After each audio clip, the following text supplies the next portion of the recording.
Crew, I see you. Die hard. Trap. We gonna do this one the right way.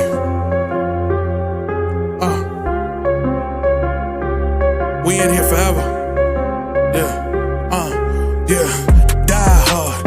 Homie, die hard. You can check the swag, he the realest by far. Swimming in that blue and orange, he the lifeguard. Yeah, he been through pain, at least he got some nice scars. He can smell a trophy, yeah, he need it back to back. Represent himself, his own name is on his back. 10 toes down, try to stop him, he come back. Bandwagon hoppers, he will knock you off your tracks. You ain't saying nothing, Nero been here from the start. He been working in the lab to take his team and make it art. See him going over film to help him build and make him smart. He will tell you how he feels because he's real and he got heart. He will never fade away, he will never change his face. Everybody picking faves and he's feeling out of place. Cause he is for the team and he always rep the squad. Like that Christmas movie, he gon' always die hard. City on my back. They ask me what's my name and it's on my back. I'm just speaking facts. We got big dreams, we ain't looking back. We be really die hard, yeah, that's a fact. We be really die hard, ain't no going back. Make the whole crowd rise like a thermostat. Fourth quarter, I'm the killer that's gonna murder that. Bang! Eru was here. A little bit late. Just coming home from work, just talking to the wife, kind of venting a little bit. Talking to the kids. Kids are acting up. They want to play hide and seek and all this other stuff. So I got these guys hanging out with them a little bit, hanging out with the wife, like I said, trying to get things together. But here we are watching these Knicks here. Knicks are losing 25-12. It's not really a surprise. You know, I mean, the Celtics are like the best team in the East right now. You know, so it's gonna be a tough battle. It's not like we're gonna come in here and just dominate this team. It would be nice, you know what I'm saying? We play to win and all this other stuff, man. But we got to be realistic with who we're watching at right now. So I'm quite sure people are out there talking about Julius need to pass and look at this guy, you know, if this and the other, you know, give it to RJ, you know. People say the same thing every night. I don't get that. The just the constant repeating the same thing over and over again is nuts. I know we do that we're in the business of repeating ourselves, but I mean sometimes, you know, I just don't get it sometimes. You know, the venom every single year, no matter how good we're doing. We got a winning record. And guys are going crazy as if we're losing every game. Right now, we're in a tough spot. You know, we definitely need a trade and stuff like that. Plenty of rumors and stuff like that is happening. You know, plenty of rumors. They're talking about Cam Reddish is probably going to be out of here. The trade down, at least we hope so. Yo, Julius Randle's kicking ass, man. Look at that sidestep, man. That boy is bad. And then people say, "Oh, look at this guy," and he's like, you know, stat padding and this, that, and the other. It's like it's crazy. Look at that move, man. Super strong. He didn't push off. He just had his arm there to brace him, sidestepped him, and laid it up, man. Can't nobody fuck with Julius Randle. And we want to trade a guy like that. I saw a rumor before I came in here. They're talking about Malik Bridge, excuse me, Mikal Bridges. Mikal Bridges from Phoenix. You know, to the Knicks. With some unprotected picks from Phoenix for Julius. Now that's an even trade, but why would we do that? You know what I'm saying? Why would we do that? You know, I know why Phoenix would do that because Phoenix absolutely gets better by getting Julius Randle on their roster with Paul Pierce there. Come on, I mean not Paul Pierce, Chris Paul over there as a point guard. Of course, that would be a great idea for Phoenix, but just for the simple fact of to get Julius out of here and get Mikal Bridges here. Of course, Mikal Bridges will help, but you know, is Mikal Bridges gonna replace the scoring and stuff like that? The ultimate role player, but you got to have guys that you know, you got to have guys better than him in order for him to have that role. You know, so this is crazy. People are fucking weird, man. As we're watching the Knicks, 28-20, Knicks are starting to make their little break here. It's very hard to come back with a team like this that has two prolific scores like that.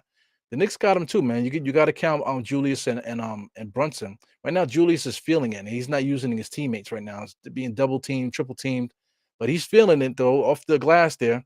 You know, I was thinking to myself that this guy Julius might end up getting like 50 tonight. You know, so right now It looked like he's cooking. He's shaking his head. He's bouncing really good. He's not looking to pass. Guys are playing him one-on-one. So they're making that mistake playing Julius one-on-one. Here goes Brunson coming up the court. He's looking. Celtics closed off all the lanes, but Brunson was able to get the transition three. He misses that. So we got Robert Williams getting the rebound, give it to their primary ball handler, which is Jaylen Brown. Jaylen Brown comes around the screen, goes right at Hartenstein, falls to the ground, but they give him a foul there. Let me get some water in my system.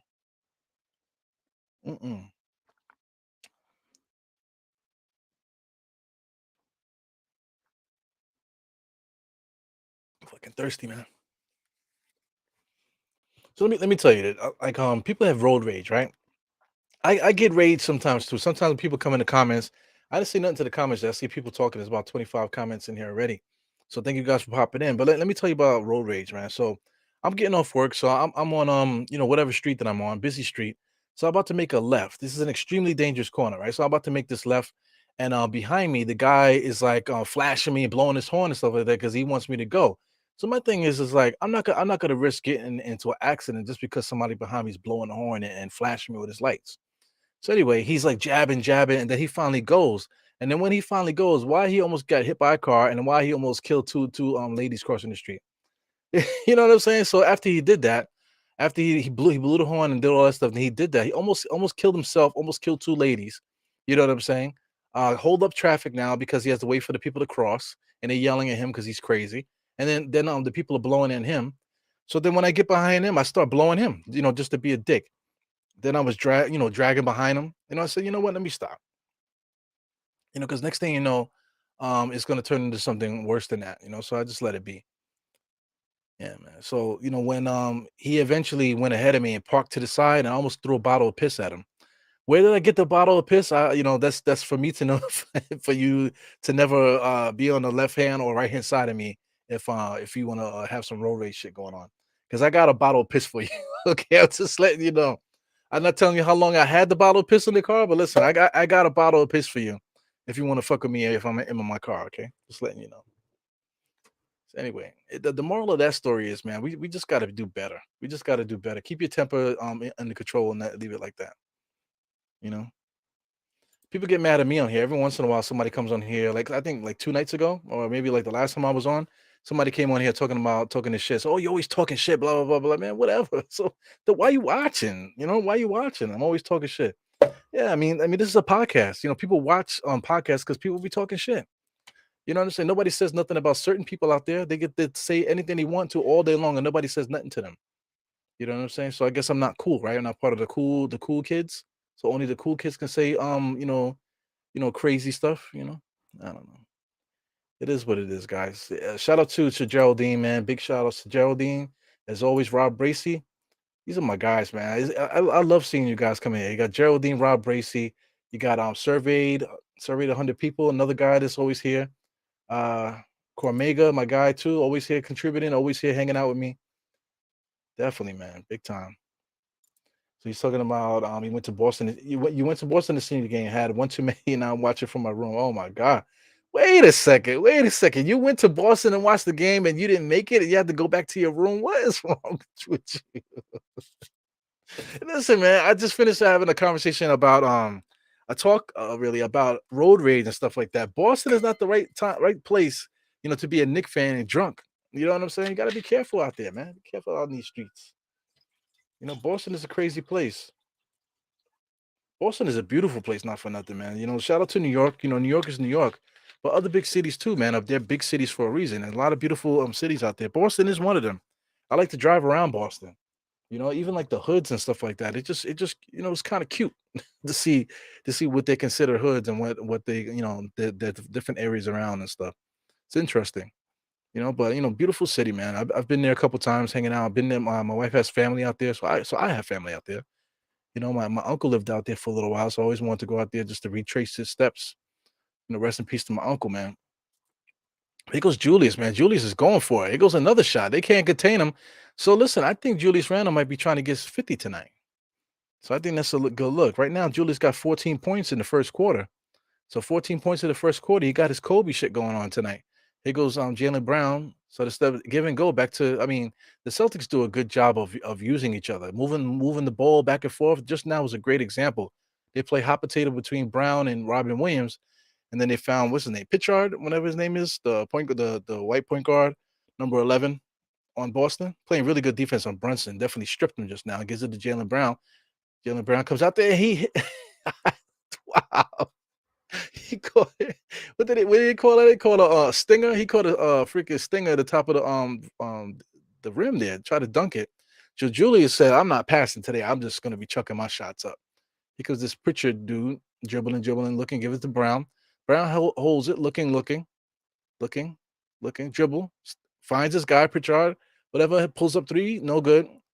He goes RJ. We need to get RJ 15 points tonight so I can get my bet. Because I bet that RJ would get 14, at least 15. So here he goes at the rim, gets blocked. So what are they calling? They calling that's off on RJ there. So definitely we got to get RJ some shots. Okay. I know Julius Randle wants to get 50 tonight, but listen, I need to get my bet.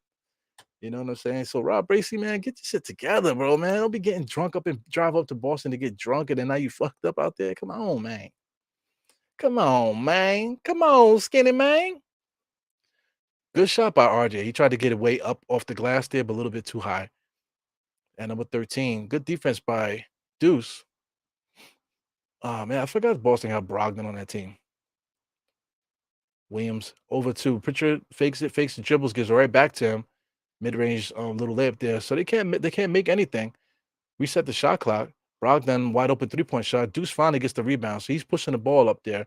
He's going 1-on-2 to nowhere. He should have probably just held it. So it's a turnover. He just threw it, just drive and dribbled right out of bounds. Oh, yeah. See, we're not that good, man. So, I mean, Deuce McBride is good to see him out there, but he's not an offensive player, not at this level. If it's a G League, he'll get 30 points in the G League, but in the regular NBA, for some reason, he just can't make the cut, really. So, a guy like Derrick Rose, even though he doesn't play the defense to degree as Deuce, at least that he would have made that layup on the fast break. Come on, man. So here goes RJ. RJ's bringing the ball up the court. We got 19 seconds in the shot clock. I'm at the 23-second mark here. I'm on TNT watching it. It's blacked out on MSG right now, at least on MSG Go. So RJ's asking for a screen. He doesn't really get it. He's all the way to the bucket, and he misses. Lord have mercy. So it looks like RJ's having a bad time right now to start this game. Well, the Celtics can't get a bucket either. So here goes RJ. Get that dunk, baby. Come on. 1, 2, 3. Yes, he dunks it. All right. 0.2 seconds. So that gives RJ, I think, like his first bucket, I think. Oh, my God. It's an uphill battle today. We got to get RJ on 15 tonight, y'all. What does RJ got right now? RJ got 4 points right now. Brunson has 8. I also need to get Brunson some points tonight. So, it is what it is, man. Come on, Knicks. Let's get the scoring up so that your boy could get some money tonight. And let's try to get the win as well. We got Survey. Survey always gives us good stuff here. I hope iHeart can show up again tonight. We need to be, yeah, absolutely. Definitely need that. So I have a big trade idea, that I want to do, So I think I'm gonna wait till tomorrow, or maybe after I do the pod, maybe I'll get it together and then I'll post it for tomorrow so you guys can see. Because I have trade scenario stuff like that I kind of don't want to waste it here on the watch along, doing the whole thing. So I'll get it together and I'll post it tomorrow. But yeah, man. Shout out to Cormega. Yeah, everybody likes the intro, man. That's definitely Trav B. Ryan, man. Please follow that cat. Super talented. He's already been on TV. He's done done he's had more than his 15 minutes of fame, man. You know what I'm saying? Super dope. I wish he would get an opportunity doing anything. Maybe doing jingles or whatever commercials and stuff like that. If you get a commercial, forget about it. So I think, or just as a regular artist, maybe even doing songs for uh TV shows or say Disney or something like that. I mean, the dude is extremely talented. So much respect to Trav B. Ryan. Trav B. Ryan, Trav B. Ryan, Trav Trav B. Ryan. Okay. Trav B. Ryan. Super dope artist. Definitely somebody needs to sign that cat.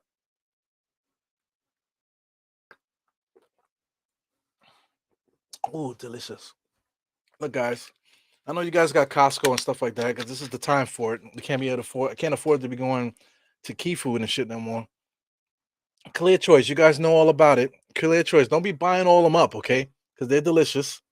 It's a what do you call soda alternative. It's not really seltzer. It's really soda without the coloring. No caffeine and that type of thing. So I mean, this is good. I enjoy it. It's a good way to get some clear liquids in you. You know what I'm saying? They're calling it sparkling water beverage. It's soda, fam. It's soda without the coloring. But it's delicious though, man. So if you guys want to pick that up, definitely clear choice. You know, if I think you can find it in the regular grocery store.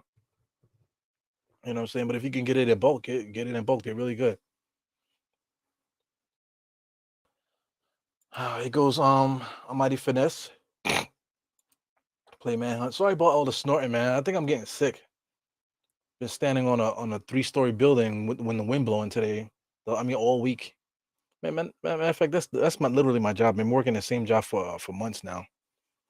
So it's crazy, crazy. So the trade for OG is coming. My man Mighty Finesse got to say it every podcast. But if it's gonna happen, it's gonna happen soon. So right now it's January 26th. Trade deadline is the 10th. So I mean, I think in January there's 31 days in January. So we got like what 5 more days left of this month, and then we'll have 10 more days in February. So we got basically 2 weeks, 2 weeks before any of these trades go down. So if it's gonna happen, it's gonna happen. I don't think it's gonna happen though, because I think Toronto they really think they might still be able to make the playoffs. So we'll see. I think I have a feeling Toronto will make a trade, but I think it might be something that's going to help them out, or help clear the roster out. I think, but they're looking to get another starter, not looking to get anything the Knicks are giving. You never know though. You never know what they're trying to do. Like I said, I maintain we need to trade for Nick Nurse. God, trade them Tom Thibodeau and give us Nick Nurse. Goes Jalen Brown. It's something crazy when you got your power forward and your small forward acting as the point guard and basically two point guards, point guard and shooting guard, while your actual point guard and actual shooting guards are playing, rebounders and things like that, defenders. This is just a different game.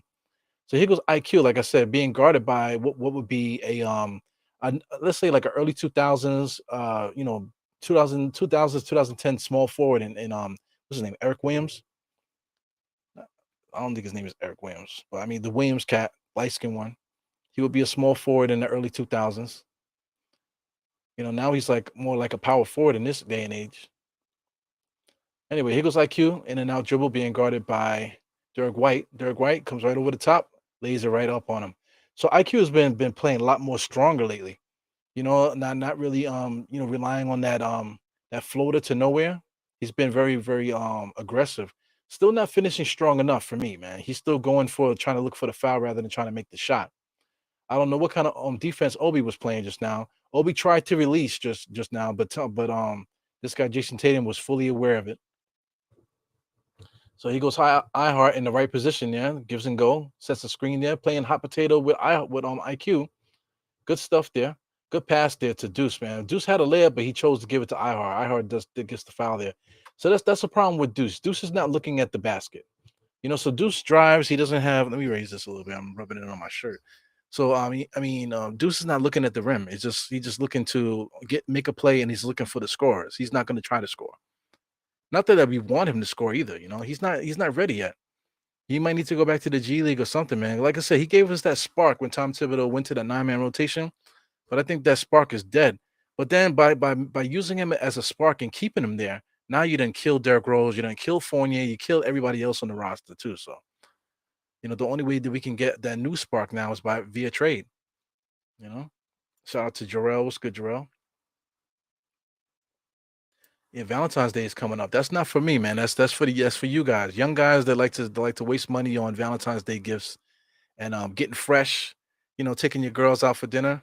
You know what I'm saying? I'm getting married. Me and my wife ain't doing shit for Valentine's Day because Obi Toppin released again, able to get that layup. So that's the only thing Obi Toppin gives us, a power forward that releases to get layups. That's the job of the small forward. That's not the job of it's not the job of the shooting guard, the job of the point guard to do that, not the job of the power forward who should be fighting for the rebounds. That's why Obi don't get no rebounds because he's constantly looking to release to get that highlight dunk. There goes Tom Thibodeau. Tom Thibodeau, man. he might have the strongest face in the world, man. He got like muscles in his face from constantly squeezing his face, whatever. He must be able to like bench press a freaking truck with his freaking eyebrows. His IQ. Something happened here. I guess delay a game. It was Kareem Grant. What's good, Kareem? I,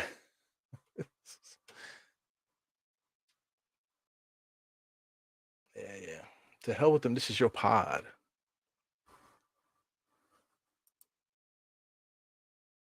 This is Hunger for More. I love the show, man. Turn up. Thank you for coming in, my brother. Or sister. I'm not sure if you're a brother or sister.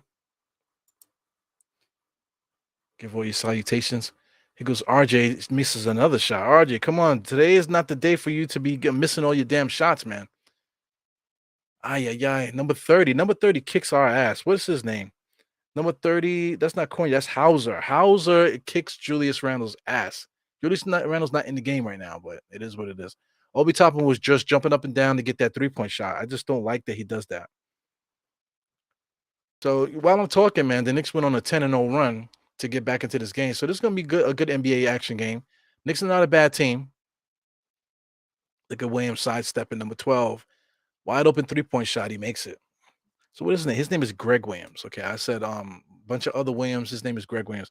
Eric Williams used to play for the Celtics too back in the days. He was dark skinned, super ugly motherfucker, man. But he was really good, man. Definitely.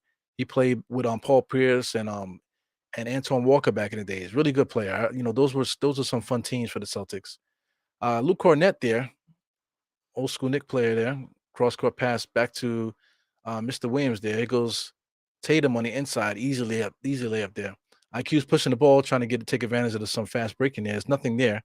Sidestepping. So him and iHeart gonna start playing hot potato. Wow, IQ is just bouncing around, launching shots from here to there. RJ guarding the ball got stuck behind the screen. Derek White up and under move. Wow, that was nice. But did they call a foul? Yes, they did call a foul. That's bullshit. So iHeart is pissed. Look at how iHeart walks around. It looks like his back is hurting him. It looks like his legs is hurting him.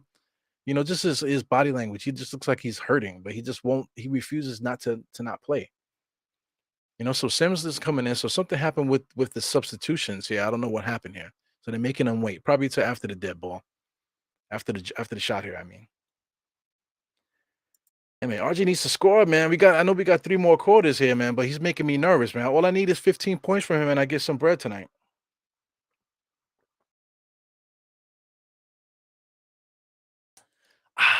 King Ribby. Salute King Ribby, man. Definitely hit the likes and stuff like that. Thank you guys for popping in. People are starting to pop in more often now because it's getting close to the trade deadline and stuff like that. So definitely the viewership is going to start to go up like it normally has. I've been doing this podcast for I'm about to say 18 years. I've been doing this podcast for about 4 years now, 2 years on YouTube. And I noticed around this time between the trade deadline and the season opener, the viewership goes way up, man. So, we're going to see a lot of new people up in here talking and contributing to the comments and things of that nature. So, like the guys that pop in every night, man, like King Ribby and Geraldine and everybody else, man. You guys are like the you guys are the what do you call it? The sixth man. It's only me. But you guys are like the sixth man of this pod, man. So I definitely appreciate what you guys do for me, man. Keeping me not keeping me, but helping me, you know?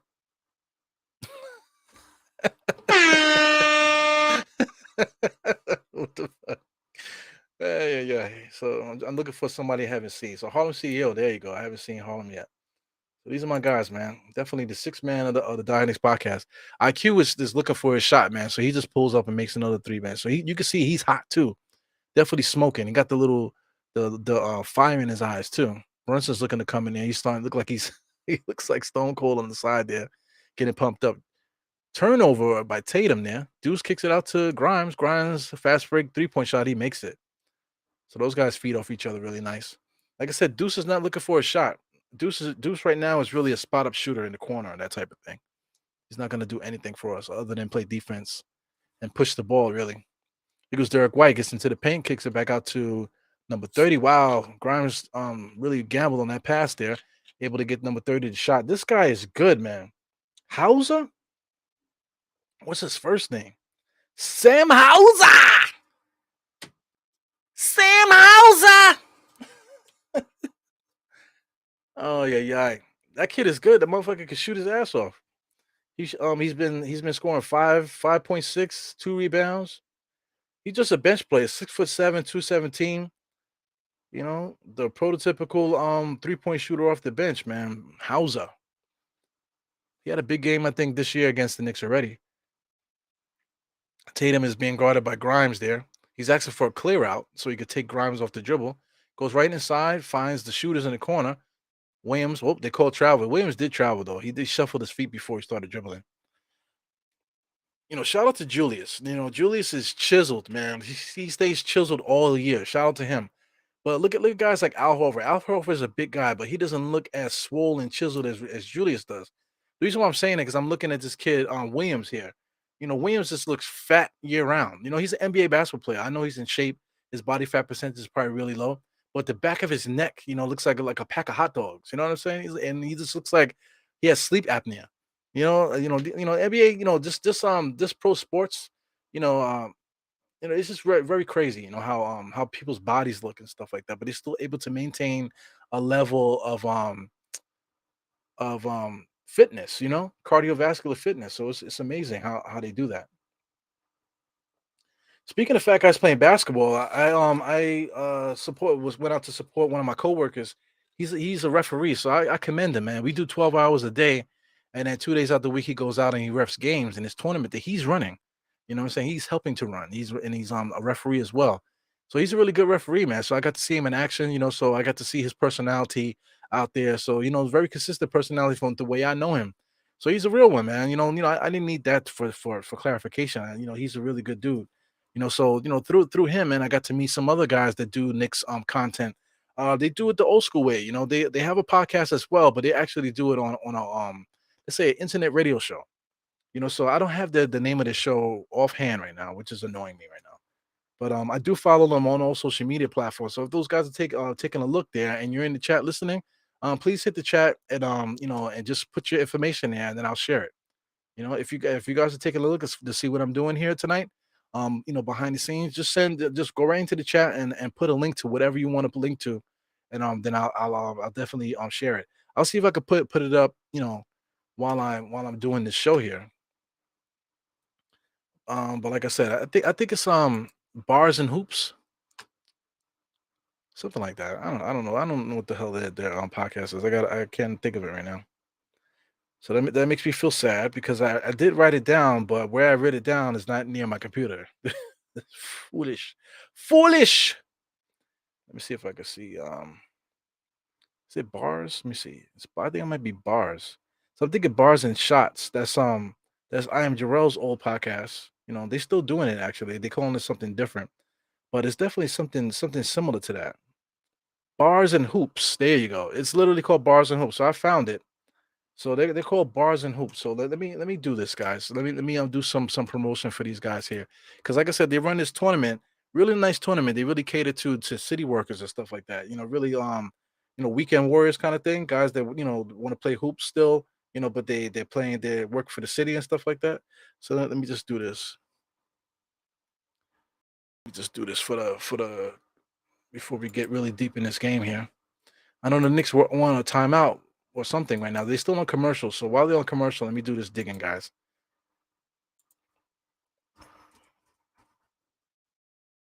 There you go, bars and hoops. All right, so let me get this on the screen here for you guys. Yeah, so these guys are called Bars and Hoops. So Bars and Hoops Radio. They're actually on a internet radio station here, barsandhoopsradio.com. You click that, you'll go to their thing. These are older gentlemen. These guys are like retired, so they're like 55 and up.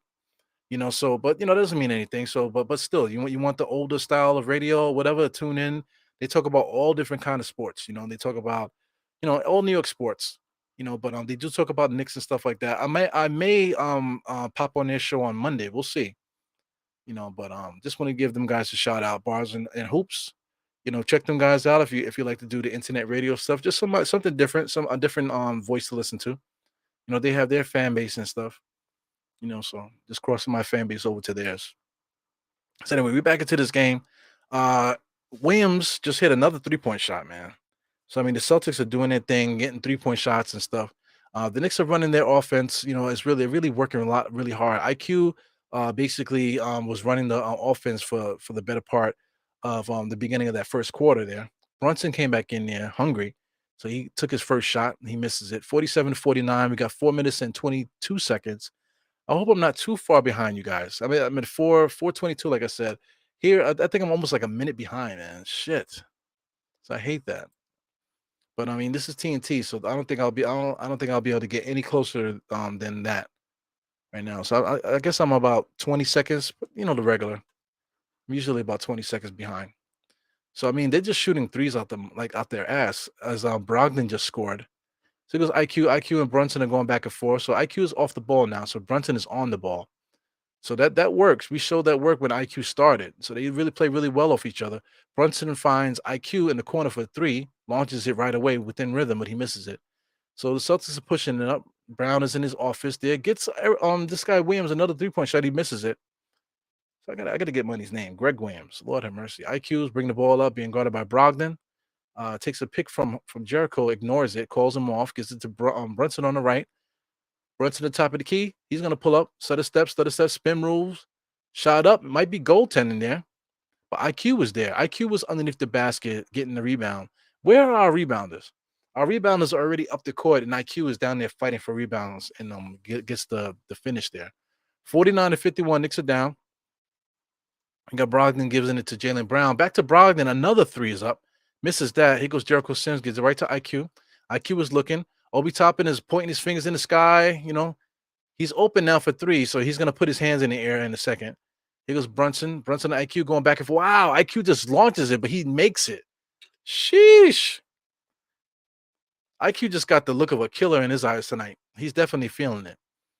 Brogdon gives it to Tatum. Tatum is dribbling, going in inside, looking to draw a foul. Gets the shot on the rim. He didn't get the foul. Brunson's pushing, gives it to Grimes. Grimes fakes a three, comes in there and bangs it with the one hand. Brogdon didn't even try to defend that one. Yeah, man. So the Knicks are doing their thing here. Shout out to Obi. Obi still stays engaged there. He just came in there to celebrate the dunk by Grimes. Yeah, but I watching Grimes do that little tomahawk, little teardrop, dunk. He kind of like bloops. He kind of bloops it. It's awesome. It's electric. Do do do do do. Bam, bam, bam, bam, bam. Bam, bam, bam, bam. Da, da, da, da, da, da. What would you expect from an Obi trade? Wins. Good night, everybody. Yeah, Obi Toppin just stands in the corner waiting for threes. You know what I'm saying? He tries to release to get dunks. Other than that, he's just a cheerleader. He can shoot the three though. So that's good. But the thing is, for somebody that plays that position, we can easily keep him. But we would have to optimize his role at that as just a 3-point shooter. We can't just leave him as a 3-point shooter. We got to see what else he can do. We know what he can do. So I mean, we need to utilize and the stuff that he can do best. Right now, we're just kind of like cuffing him. Same thing with iHeart. We're cuffing him, like just making him be Mitch. He has more to his game, but we just only letting him be Mitch.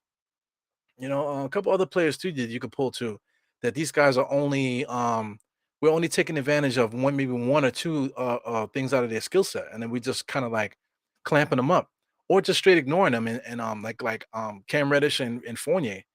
So that's all Tom Thibodeau in the style of basketball that he likes to play. But it is what it is, man. So I mean, my thing is, right, if Tom Thibodeau wants to play a certain way, Obi fits that 3-point shooter in the corner. He does fit. But I would rather get somebody a little bit more skilled, to really contribute from that position. Because I mean, shout out to Greg Williams. Greg Williams is not that great of a basketball player, but just what he does, Greg Williams at 6'6", 236, the physicality that he plays with, the defense, just the ferocity sometimes and the savageness of the way that he plays, it fits a little bit better for our team than Obi does at the moment. If you feel me, you know what I'm saying? To me, it just fits the situation a little bit better than what Obi's doing for us right now. Because I mean, this guy Greg Williams, he could shoot the three just like Obi could shoot it. They both shoot it really well.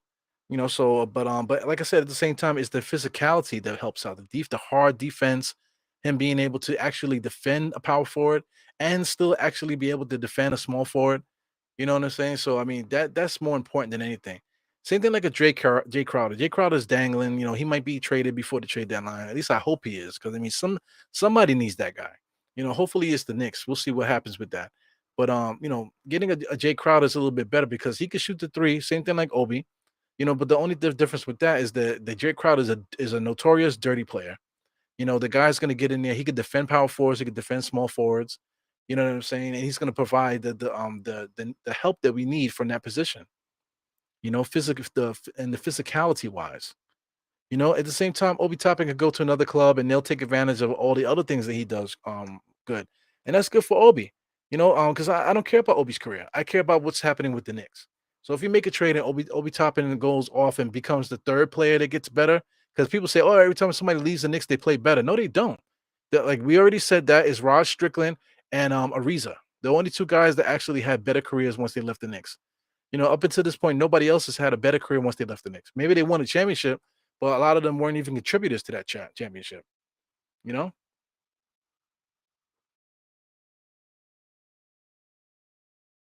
Shout out to David Lee. But David Lee was already an all-star when he was with the Knicks. So it's not like he got better when he went to Golden State. He was already an all-star.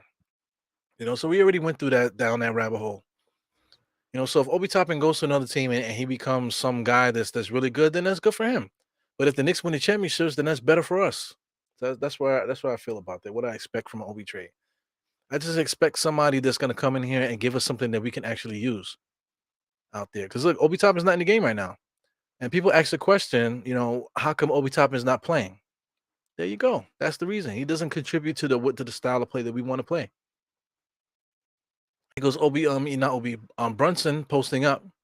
It's coming all around the paint there, goes around the screen there and just lays it up with that left hand. Invincible. Guarding Brogdon here. So now all of a sudden Brogdon is not hurt all the time now. Tatum gets the ball, comes around the screen there by Mr. Williams there. Kicks it back out to Brogdon. Brogdon quick pass to Jaylen Brown. Jaylen Brown pulls up for three. Misses that. Jericho Sims was right there for the rebound, and Tatum takes it right out of his hand. Sheesh. Sheesh. Unbelievable. Unbelievable. Unbelievable. So where's RJ? Don't tell me RJ is hurt. Because I haven't seen RJ in a minute. Right now, RJ, how many minutes did RJ play so far? RJ has played 16 minutes. Okay, so is he back in the game now? I see Julius there. See, I don't see RJ. So, Tom Thibodeau likes to bring RJ in after he brings in some of the other starters. So, I mean, because only thing I care about right now is RJ getting some buckets. RJ got 6 points now. I need him to get a little bit more. You know what I'm saying? Give me 9 more buckets, RJ. We good money. Excuse me. So, I mean, IQ was out there cooking. So between IQ and Brunson, we might need to take this guy, maybe Grimes out. Take Grimes out and put RJ back in. I don't see nobody coming off the bench there. Listen, is RJ hurt, guys? Tell me RJ's hurt. Please don't tell me he's hurt. So we're about to end the second quarter. Man, what a quick quarter. I know I came on a little bit late, but I did watch most of that first quarter. We already about to enter the halftime, man. It's a big time game here. A lot of NBA action, not a lot of stops in the play. The commercials are going to be extra long because there's TNT. But man, what a quick quarter there. So 60-58, big time NBA action, man. Knicks stepped up to the plate, playing against Boston right now in the Boston Garden. And this is a good NBA basketball game, man. So like I said, they said 59 here, but this needs to be changed. So it's 60-58. 60-58. Excellent basketball game so far, man. Yeah, so listen, I really hope the Knicks can make a trade. I really hope they can make a trade. I just really need to double down on what we do. Double down on what we do well. I need it. So that's what I expect from an Obi Toppin trade. If we trade Obi Toppin, I don't want to trade Obi Toppin for, let's say, another Fournier or broken down Kemba Walker. We need to get somebody in here that's going to help us today. That's what I need. I need it. All right, this guy here. Can young people like my age join also, or nah? Bars and hoops. Of course, man. People, anybody could listen to whatever they want to listen to. But older people are not gonna tolerate some of the shit that you guys be doing. You young guys be doing.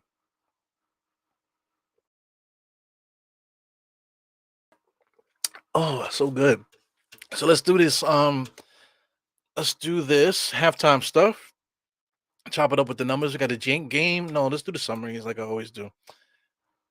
Summary 34 to 26 in the first quarter. Second quarter, 32 to 26. So we gave Boston what they gave us in the second quarter. So it is what it is. But the dreaded third quarter death is coming. So the Celtics, after they make their adjustments and stuff like that, the Knicks will make their adjustments. Usually the Knicks always come out flat in games like this. We'll come out flat a little bit, and then maybe we might make a comeback or not. That happened against Cleveland, I believe. Cleveland, we came out flat, and next thing you know, at the end of the third quarter, we had a 5-point lead. I don't even know how that happened, but that's what happened against Cleveland. So this is a game that we possibly could win, man. We'll see. Game charts. Anxious to see what's going on with this because it's been a nice battle here. It's really been. I don't think one team was going faster than the next. I think we were just going blow for blow for each team. I'm anxious to see the field goal percentages and things like that. So the Knicks were shooting 50, Celtics were shooting 45%. I'm looking at the Knicks shot chart. Not a lot of corner threes for the Knicks. So the Knicks have been playing with a higher pace, as far as pushing the ball up and stuff like that. So we've been getting a lot of corner threes, not a lot of threes up top, but a lot of shots in the paint around there. Brunson did a lot of running around in the paint. Well, this dictates that the Knicks are just playing up and down. That we're playing up and down today. The Celtics got a chance to get the ball moving. They do a good job of letting the ball go, so that's why they have a couple more shots in the corner and that type of thing. So their shot chart kind of looks like our shot chart usually looks. So it's interesting. We'll see how that plays out as the game goes on here. Biggest lead for the Celtics was 15, which is good because now the Knicks cut it to 2. So this is a big time NBA game here. Let's check out these team comparisons. Celtics are killing us on the boards, 32 to 21. Has nothing to do with Mitch. I don't want to hear the shit. I don't want to hear it. 10 assists to 9 assists, one steal. Knicks got 3 steals to 1. 2 blocks to 1. Celtics are up. Knicks are not turning the ball over, man. Three turnovers at the half is what the Knicks do. 6 turnovers for the Celtics. Like I said, 50 to 44. Knicks are doing better there. 3-point percentage, 38 to 43. That's about even. 75 to 85 is about even as well. Take a look at these 3 keys to the game here. You got points in the paint. Knicks are dominating that 28 to 18.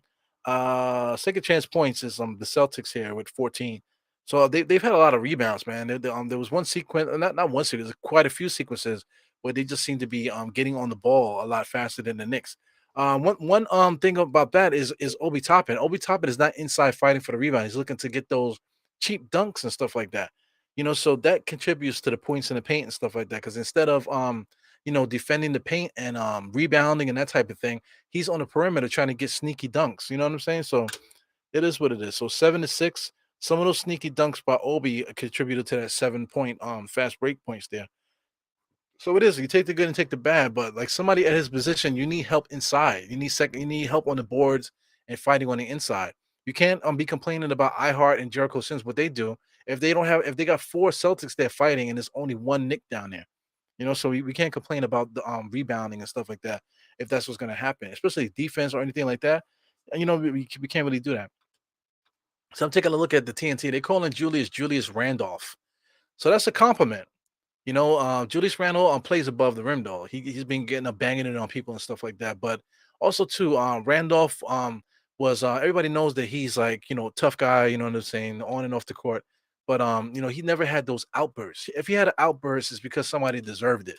Usually, this guy Randolph was always under control. Julius Randle has a tendency not to be in control, but that's a part of his game too. So, like I said, you got to take the good and the bad when it comes to Julius Randle. It's been more good than bad this year. So we got to give the props where it's needed. I guess we can get into points and stuff like that. I'll just read it off from my phone here. So we got Brunson with the high man. No, he's not the high man. Quickly is the high man with 15. Julius has 14. So does Brunson. RJ has 6, man. So we need RJ to get some more points, bro. He needs to get 15 tonight so I can get some bread. It looks like Brunson and Randall are probably gonna get me some bread tonight. But we need RJ to get 15, man. That's definitely hurting me right now. He definitely needs to get more points in the second half. Let me see here. Everybody else that I mentioned here, say Sims. Sims is a backup. 4 rebounds, nothing else. It is what he is. Let's see, Toppin, 2 points, 1 rebound, and nothing else. It is what it is. I coming off the bench, he got 2 points, 3 rebounds, 3 assists. He's been doing what he does. Deuce McBride, he got 2 rebounds, 1 assist, and 2 steals. That's what he does. That's it. That's the only guys that Knicks are playing. So I mean, we got guys that are completely not contributing, like Jericho Sims. Jericho Sims contributes. I'm gonna say, like I said, pushing around and just aggressiveness in the paint. He's not stopping anybody because people are coming right at Jericho Sims and they're just getting the ball over his hands and scoring. Not that Jericho Sims is not playing with effort or playing good. It's just that he's always seems to be in the wrong place at the wrong time. Not getting to the spot where he can stop a guy. So this is what it is with that. But you got Jericho Sims. I didn't mention Grimes. Grimes has 5 points, 1 rebound, 1 assist, and nothing else. So listen, how many guys that I said it? Jericho Sims, Grimes, Toppin, and McBride. So we got how many people is that? One, two, right? Three, four. We got 4 guys on our rotation in a tight 9-man rotation. We got 4 guys out of a tight 9-man rotation who are just not contributing to the basketball game much, other than just being a role player. So that spells disaster for any team like that. We can compete, what I'm saying, when it comes to like this point of the game. But we need better players there. In contrast, right? We're gonna look at the Celtics roster. I'm not really gonna get into too much what they're doing because it's typical. The Tatum and Brown show, they're the top scorers, and then just a bunch of other role players. But their role players are contributing all across the board. I could just read off anybody's stat sheet here. And whoever's contributing, they definitely got 3 rebounds with it, 2 rebounds with it. There's not one person that's in their rotation that's not contributing to the basketball game in some regard. You know what I'm saying? With assists, rebounds, and stuff like that, they are contributing to the game. The Knicks don't have guys that do that. They have guys that got 2 rebounds and nothing else. You know what I'm saying? Guys that have I just read it off. They got guys like Brogdon who can be in our rotation. He could start for us. I would say Brogdon could start for us. Greg Williams could start for us. This guy Pritchard could be in our rotation. Hauser could be in our rotation. Shout out to this guy Williams. Robert Williams could be our starter for us. Derek White could be a starter for us. So they got quite a few players that could actually really contribute to our team as well. You know what I'm saying? But that's the difference. The guy like Derek White used to be a starter on the San Antonio Spurs. He was really good there. We're saying Brogdon used to be a all-star, for Christ's sake, starter for the Indiana Pacers. You know what I'm saying? So they have guys off the bench and stuff like that, or in their rotation that used to be, stars of their own team at one point. So now they're here playing a role. So it is what it is. There, the Knicks have guys that haven't done shit in the NBA up until this point as the role guys. But they have former All Stars as their role guys. So it is what it is with that. Uh, What else? You got guys like Blake Griffin and stuff like that. Cornette's haven't had his trip around the NBA. They got guys with a lot of experience, guys with skill sets and stuff like that can contribute. Then, like I said, the Knicks have several guys that are just taking up space. Out there getting cardio. So, like I said, a trade will be welcome, man. If we can get a trade to help this roster out, that would be so beneficial for us. But I'm not gonna be out there clapping my cheeks for it though. And I really want it. I really would love to have that, but I'm not gonna be like out there clapping my cheeks for it, or gonna put down some of the players that are really contributing right now. For guys that are not contributing. It's just ass backwards. Yeah, man. So they're showing The Last of Us on HBO Max, man. The Last of Us, if you played the video game, if you haven't, then you need to find the original Last of Us, not part two, the original Last of Us, and get to that game and really immerse yourself in that, man, because that was a freaking awesome game. So just looking at the visuals here, they're showing it here as an ad here on my TNT. The visuals, it looks exactly like the video game. They seem to get actors and stuff like that that look just like the video game actors.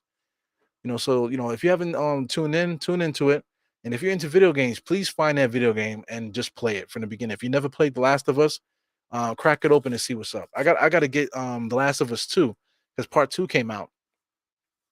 I used to play Last of Us over. That's how good that game was. I used to play it again from the beginning because the game was so good.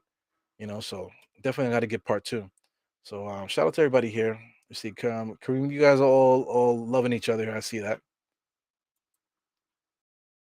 Can't stand TNT. Yeah, TNT is all right, man. But these guys like Shaq and Kenny Smith and Charles Barkley and the hosts that they have, they're all like kind of like pompous, a little bit pompous know-it-alls.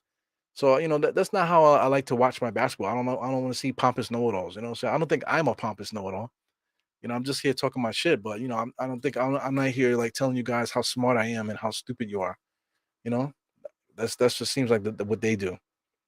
And then they do it from their high place, and then they get called out on it, and then just ridiculous. So Eru, who do you think we will pick up doing the trade deadline? So you meant to say during. I get it. I mess up in my chat too when I be chatting. I be messing up when I be talking too. Know what I'm saying? But anyway, who do I think we're gonna pick up? Who I don't know, man. Uh, like I said, I wanted to do a whole pod on it, but there's some teams out there that have excess in players. There's teams that out in the West that we need to take a look at, because like I said, we got teams like Toronto. Almighty Finesse is always saying OG Ajinobi, whatever, right? But my thing is with that kid, why would the Toronto Raptors trade him to a rival? Why would we trade him to a rival unless they were going to get like a big thing back for it? Pause. If they're going to get a big trade back for the Knicks, so if the Knicks are not giving up all of our draft picks and a lot of our young players for OG, then why would Toronto do it? Toronto would want all of that from the Knicks because it's a rival. Simple as that. Excuse me. As long as you're a rival, they're going to be asking for more because why would they give you your last piece and not take back something good? You know what I'm saying? So I really think that we need to stop looking at Toronto, to tell you the truth. So in my opinion, I think we need to look at the West Coast. There's quite a few teams in the West Coast that have a lot of excess players, and some teams are shooting guard heavy. Some teams are they don't have enough big men over there. So I mean, for what iHeart does for us, iHeart has been contributing. He actually helped us win that Cavaliers game almost by himself at the end there. You know what I'm saying? But even though he did do that, a player like Roy Hachimura had his career high and then got traded, with the Wizards. You know what I'm saying? So this guy iHeart, I would like to trade him, say like to the Clippers or something like that, or maybe to a team like Utah, or you could just go down the line. There's plenty of teams that could use that backup center, or just need that extra inside play just for the playoffs. So that's something that I would be thinking about. Because they're not rivals. We only play these guys twice a year. So if they trade a good player to us, it's not going to hurt them in the long run where they have to see us 4 times a year. You know what I'm trying to say? So there's quite a few teams there. Pelicans actually have an extra player. They're getting Brandon Ingram back. They've been winning without him. So once Ingram comes back, of course he's gonna make their team better. So I don't know what their plan is there. I don't know if they think that by getting Brandon Ingram, how they get better. I mean, them trading Brandon Ingram don't make any sense. But I'm saying he could be a player that they might want to get rid of. But if you trade Brandon Ingram, then now you have to start thinking about trading RJ for that. So the only way we would get Brandon Ingram, in my opinion, is if we was to trade RJ. But like I said, if we trade RJ, we're getting Brandon Ingram. So it's you're gonna give something to get something. And like I said, even if we trade RJ, say like for Brandon Ingram, we're still gonna have to give up more than RJ. It's not gonna be a straight up trade. Uh, Teams like the Mavericks can use a trade. There's a nice little rivalry with us. The Suns need help on the inside. The Warriors could probably use a trade to clean up some of the mess that they have there. Um, the Timberwolves are primed to probably give up some of the stuff that they have there. They're a playing team. They invested a lot of money in that team as well too. So I doubt that they would want to break it down. But if they do decide to do that, man, to start breaking some of those players up over there, that's probably a good idea for them. Like I said, Utah, it could use a small forward. They literally could use a small forward and a center, and the Knicks have both. That we can provide for that. So so that's something to think about too. The Thunder have too many young guys on that team. They might need to consolidate. The Trailblazers, man. This guy Dame scored 60 points again last night, but these guys are in the 12th seed right now, 23 and 25. They're within what? They're within a game and a half from the sixth seed. So the West is wide open. So a team like the Trailblazers might be looking to do something to help their team out as well. So there could be a lot of movement. Look at the Lakers. The Lakers are like two games behind the sixth seed. So these guys are like right on top of each other, man. So it really depends. Like whoever makes that move is a team that's gonna ascend and start building, going up. So if the Knicks miss the trade deadline without making any trades, I'm quite sure somebody around them is gonna make that trade, and it's gonna push them above the Knicks. So it is what it is. What do the Knicks covet more? Do we covet making the playoffs and constantly continue to tack on players to keep getting better? I think that's what we need to do. We need to keep getting better. Right now, we need to make a trade to make this team better. Then the offseason we'll look to the free agent market. We'll look to the draft to build there. So, but I think right now this is the first time I got to say that we almost have to make a trade in order to make the team better. So that's what I expect. We have to make a trade to make the team better. So I mean, the second half just started on my clock, guys. So I'm at the 11:48 mark. Brunson just pulled up a shot, and he just got fouled there. So RJ's back in the game. I'm looking for RJ to get more in the mix there. He didn't really, not aside from me getting the money and stuff like that. RJ needs to get more involved in this ball game in order for the Knicks to really stay competitive. Because Julius really was playing his ass off in that first quarter. Brunson also, IQ also, but we need RJ to help out in this second half here, just to spare those guys. Yeah, man. So we got teams like the Heat. I can see the Heat making a big trade. Pat Riley's always dangerous with that. You know, say like the Bucks could probably use a trade, something to make them a little bit better. There's quite a few teams. The 76ers could probably use a team to probably maybe dilute some of the talent they have there. So I mean, there could be a lot of movement. There's potential for movement is very high, man. So I hope the Knicks are in the mix because we definitely need it if we want to continue to get better as a franchise. Not something to cripple us. We shouldn't make a trade to cripple us, but we definitely need to make a trade to add something to this club here. As Brunson just goes right around Derek White, he's been doing that same move all fucking night, kicking his ass, kicking his ass. Yeah, Sims, he plays strong, man, but he's very goofy. Like not goofy, but like more doofy. Not goofy, but kind of like he's there. He's athletic and he's strong, but he's not really contributing to the game. Like we agree. I think we agree with that. He goes RJ right to the basket. Too hard there. Jericho Sims with the rebound. Kicks it back out to RJ. RJ pulls over three. Please make it, baby. He misses it. So RJ's off today. What a day to be off, you motherfucker. Shout out to Sa. Sa. Who the hell is Sa? Sha. Brunson turnaround jump shot in the paint. He makes it right in RJ's face. Just happy playing IQ with RJ on the bench. Yeah, you're right about that. Here's somebody here. I'll put his comment here. I'll get to him in a second. Brunson is wheeling and dealing. Gives it to Julius. Pulls up from his office. He misses that. He goes Jericho Sims fighting for the rebound. He gets it. Nice jump. 3 jumps there. Tap, rebound, and then dunk. Big time play there by Jericho Sims. As a young boy, that's what he does there. But as soon as he comes down there, Robert Williams pushes him right in the chest. Celtics do a good job moving the ball. Winning teams move the ball well. Julius Randle was out of position for that rebound. Got Al Horford, old man Al Horford, out there on the perimeter, setting a good screen. Pushes off on Brunson there. That should have been offensive foul. Brunson did a great job selling that because I mean, definitely Horford is pushing him with 2 hands. And he's complaining to the refs there, but he's like he got 2 hands on the guy. So come on, man. Yeah, so we got the smoking Nick. He said, but it's Mitch though, especially his offensive boy. I don't want to hear that, bro. I'm not a fan of Mitchell Robinson, so you got to know that about me. So RJ just makes does he make a 3? So the Knicks are actually up 67-62 right now. Definitely got to fix this score. Knicks are up 67-62. So like I said, smoking Nick, man, you got to notice about me. I do not like Mitchell Robinson, so I don't want to hear it. I don't want to hear about his offensive rebounding, nothing like that. Because we're getting killed on the defensive boards. You know what I'm saying? We're getting killed on the defensive boards, so I don't want to hear about the offensive boards. Because that's the only thing that people say about Mitch. Oh, but he's a killer on the offensive boards, though. Yeah, but when we're complaining about rebounding, it's us getting killed on the defensive boards. You know?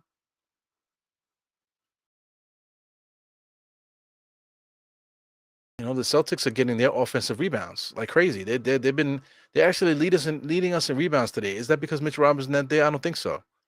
But they've been attacking four guys in the paint, get rebounds. What I'm saying? Second chance points by four guys in the paint fighting when there's only one guy down there. While Obi Toppin is at the top of the key trying to get trying to get a dunk, trying to get a sneaky dunk, while the Celtics are inside getting rebounds. It's bugged out, man. So Mitchell Robinson obviously could help there. What I'm saying. But I'm never gonna be on the side where I'm gonna be capping for Mitchell Robinson. I'm just not a fan of his, man. But like I said, if he was here, he would help in that regard. Yes, he would. Yes. He would help in the offensive rebounds. I concede to that. But like I said, if you guys know me on this channel, I just do not like Mitchell Robinson's game at all. And I see that he made himself a brand. So so that hurts me. This guy doesn't get better. In 5 years, he hasn't gotten better.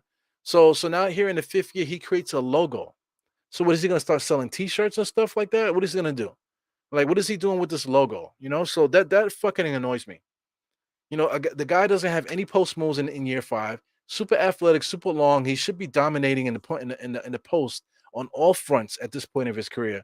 But here we go in the fifth year. He's hurt right now again. What I'm saying? He hasn't gotten better at all, at all. Regardless if you want to say he's a monster on the offensive boards, he's not. He hasn't gotten better at all. Okay, but he has a logo. RG just shots at three, no good. Derek White over to Tatum. Tatum gets in his office. Nice spin move, man. I mean, he kills it with that. That's like a Hakeem Olajuwon spin move. He gets fouled. He's out of bounds, man. But it's an excellent move that he does there with that spin move.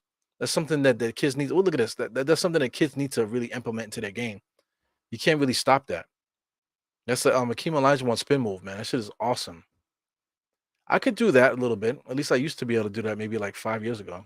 Time flies, yo. Yeah, salute. Yeah, I'm with you. He's not. He's not a true blue point guard as far as passing point guard. But this is 2023. How many passing point guards are out there? You know what I'm saying? How many true passing point guards are out there? So I'm looking at Brunson's stats now. Brunson right now, he's on 22 points per game, 3.5 rebounds, 6.2 assists. So that's about right. That's about right. 6.2 assists. He's still passing the ball. He's still a point guard in that regard. He's helped RJ with his finishing. You got to admit that. He's helped Julius Randle figure out some go-to moves, right? You got to admit that. IQ too. So he's been a positive influence as far as each guy getting better out there. So you got to give Brunson credit for that, for guys getting better. So leadership wise, he's making the team better. So when it comes to point guards, leadership is the most important thing. Passing and stuff like that. We don't have those guys anymore. He's not Rod Strickland. Guys they got eyes behind their head and they're looking to get guys involved in that way. We just don't. Most of the NBA don't really play that way. So he's not that ball player. Somebody like Trae Young, is Trae Young a chucker? Is Trae Young a true point guard because he does a lot of shooting? Trae Young passes the ball too. Passes a little bit better than Brunson. But it's not so much to say that that he's a true point guard and Brunson isn't. The Knicks also aren't that good, to tell you the truth. Because like I mentioned it already, our guys is RJ and Randall, and outside of that, who's out there doing anything? Grimes, outside of Grimes, and then Quickly is doing his thing too. But outside of those guys, you're talking about five guys. That's five guys that can create on this team, and then you got four guys that are not doing shit. You know what I'm saying? So it is what it is. So RJ can't guard anybody, man. For people to keep saying that he needs to guard, and this guy Tom Thibodeau keeps putting him on the best player, he's getting smoked. So that's more reason to have Cam Reddish out there, because Cam Reddish was the one guarding the best player, but he's on the bench right now. It's unrealistic, man. We're 1-15 when trailing at the half. Sheesh.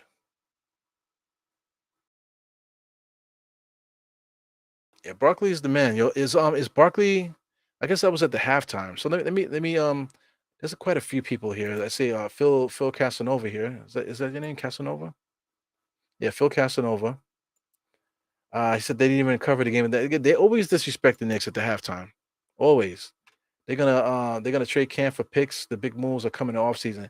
So to me, that's probably what the conservative Knicks are going to do. But I don't think we're gonna. I don't think we're going to be good doing that. We have to do something now. I think Julius Randle hits another 3-point shot. 71-71. Good basketball game, guys. For all the talking that I'm doing, I am watching the game. The Knicks are playing these guys tough, man. The thing about the Celtics and the Knicks, we're matched up. We have a good matchup against them, so that's why we always give them a good game. See, RJ against Jalen Brown is a good matchup. Jalen Brown is better, of course, but they match up well together. Like Julius Randle is dominating this team, but they also have Tatum. So between him and Tatum, they kind of balance each other out. You know, some of the other guys, Hartford against Jericho Sims, and some of their bench players, say Brogdon versus Brunson. Dirk White. Versus say like Jericho Sims. You know, we just match up well there. Jason Tatum just got caught on a mismatch there, just takes advantage of Mr. Mr. Grimes there on the baseline. Yeah, man. So there goes Dean Anthony. What's good, Dean? He said their coverage on the Knicks is horrendous. Yeah, they always do that. They disrespect the Knicks every single time, man. So I mean, we got 3 straight games against on TV. We're playing against ESPN, I think, right? I think the next game we play on ESPN, if I'm not mistaken. I know it's the next 3 games. TNT tonight. Let me see. I believe we play Saturday. We play on ABC on Saturday. And then I think it's Monday, right? Monday. Who do we play on Monday? Is it back to back? Maybe Monday. Let's try Tuesday. I think we play again on Tuesday.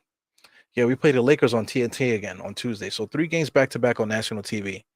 And just look for the Knicks coverage to be bad. Expect it to be bad though. That's one thing. That's the one thing about that. So that's why we have podcasts and stuff like that. For people that like to listen to me babble back and forth, for people that like to listen to other people, just support the Knicks podcasters. Don't turn watch the game, turn the volume off. So you don't have to hear their nonsense, and just listen to your favorite podcaster. Go back and forth and support guys like that. Hit the thumbs up. You know, hit the thumbs up and support your guys. So who's this? Corver. He says Corver the spread. I love it. I love it. I love a good play on words, man. He says salute chat, salute Ebro. Yeah, man. Corver the spread. I love it. I love it. I love it. I love it. Excellent, man. RJ is trash. Dude got to go. At least tonight, man. He got to get 15 tonight. He got 9 right now. 4 for 12. Fucking guy, man. He is killing the spread right now. We got Vinny Vegas. What's good, my man? Chuck Shack, Richard Jefferson, Stephen A. Yeah, man. But at least Richard Jefferson, out of all those guys, maybe Charles Barkley as well. Those guys really stand up for us when it's needed. So I do appreciate them about that. Who else we got here? Yeah. So Shaw Powell's acting like he's not a podcaster. You know what I'm saying? This is what I'm doing, man. You a podcaster too. You know. Shout out to Divine. You know what I'm saying? You guys do a good job on your show. So definitely support everybody, man. Whoever's out there doing something at any time, please get out there and support. Damn, man, freaking leaning on this thing hurt my elbow a little bit. So guys, I've been in the gym. I've been in the gym every single day since January 3rd, guys. You know what I'm saying? Am I starting to feel a little bit of wear and tear? Not really. I'm feeling a little bit of soreness. I did back yesterday, so I'm feeling the soreness from the back. I did chest the day before. So I'm saying that because today I did legs. So tomorrow's chest day again. So I could feel this the like say not tenderness, but whatever's going on with the chest, I feel that dissipating. So when I wake up tomorrow morning, the beautiful thing about this is that after the 48 hours, I'm ready to hit the chest again. So tomorrow morning when I wake up, I'll feel good enough to hit that chest. You know what I'm saying? And then the next day, the back muscles will dissipate, and I'll be ready to do back the next day, and then legs. That's the cycle that's been happening right now. So I'm getting a lot of gains. I got my first compliment at the basketball game. One of the guys said, "Damn, you are working out, man. I noticed your shoulders and is a little, you're standing a little bit more thicker there." I said, "Yeah, man." So at least I'm working, man. Like I said, the body fat, I'm not worried about the body fat yet. Because right now it's cold and stuff like that. I can't really get outside to do cardio. Doing all that extra cardio, sweating in the cold is not really a good thing either. Opening up your lungs, only for you to go right back outside and have the cold air rush into your lungs. I've been there, done that, man. 2018, guys, For those that don't know, 2018. That's why I got that on the jersey. There's 2018 on the jersey, because I almost died of pneumonia. Fooling around like that. In the wintertime, I was preparing for the LA marathon, and I freaking popped my lungs out. Running in the winter. Going down in the tunnels, breathing all that nasty stuff, and then coming back out, running. Running the stuff the miles that I was running. I blew myself out with the cold weather and stuff like that. Like I'm trying to say, all that phlegm and stuff like that. Never really able to fully recover and stuff like that. So I blew a gasket. So that's why I caught the pneumonia. I understand that now. I didn't understand that what was happening at the time. So this year I'm trying to be a little bit more smart about it. I'm not gonna try to run the LA marathon right this year, but the New York City marathon, I will be running it, man. So I'll start to really push for that, or start promoting for that, let's say in July. So I think I might do a fundraiser, for like a charity. So it's a charity that I actually would like to be active in that charity. You know what I'm saying? So I got enough time to really get down with that. So Julius Randle just hits a three, sidestep three at that, 78 to 73. So hopefully, um, we'll see what happens there. I got a lot of time. July 4th, like I said, July 2nd, really. July 2nd is when I'm going to start officially marathon training. So by that time, I should have everything that I need, to for that task though, the charity and stuff. Well, I'll try to do things hands on there, so I'll have all the information when the time comes. Yeah. So good NBA action right now. The Celtics are kind of like dead. He goes, RJ, pull up, baby, knock that down. Oh, he misses it. Fucking RJ, man. He's 4 for 14 right now, man. What a freaking bastard.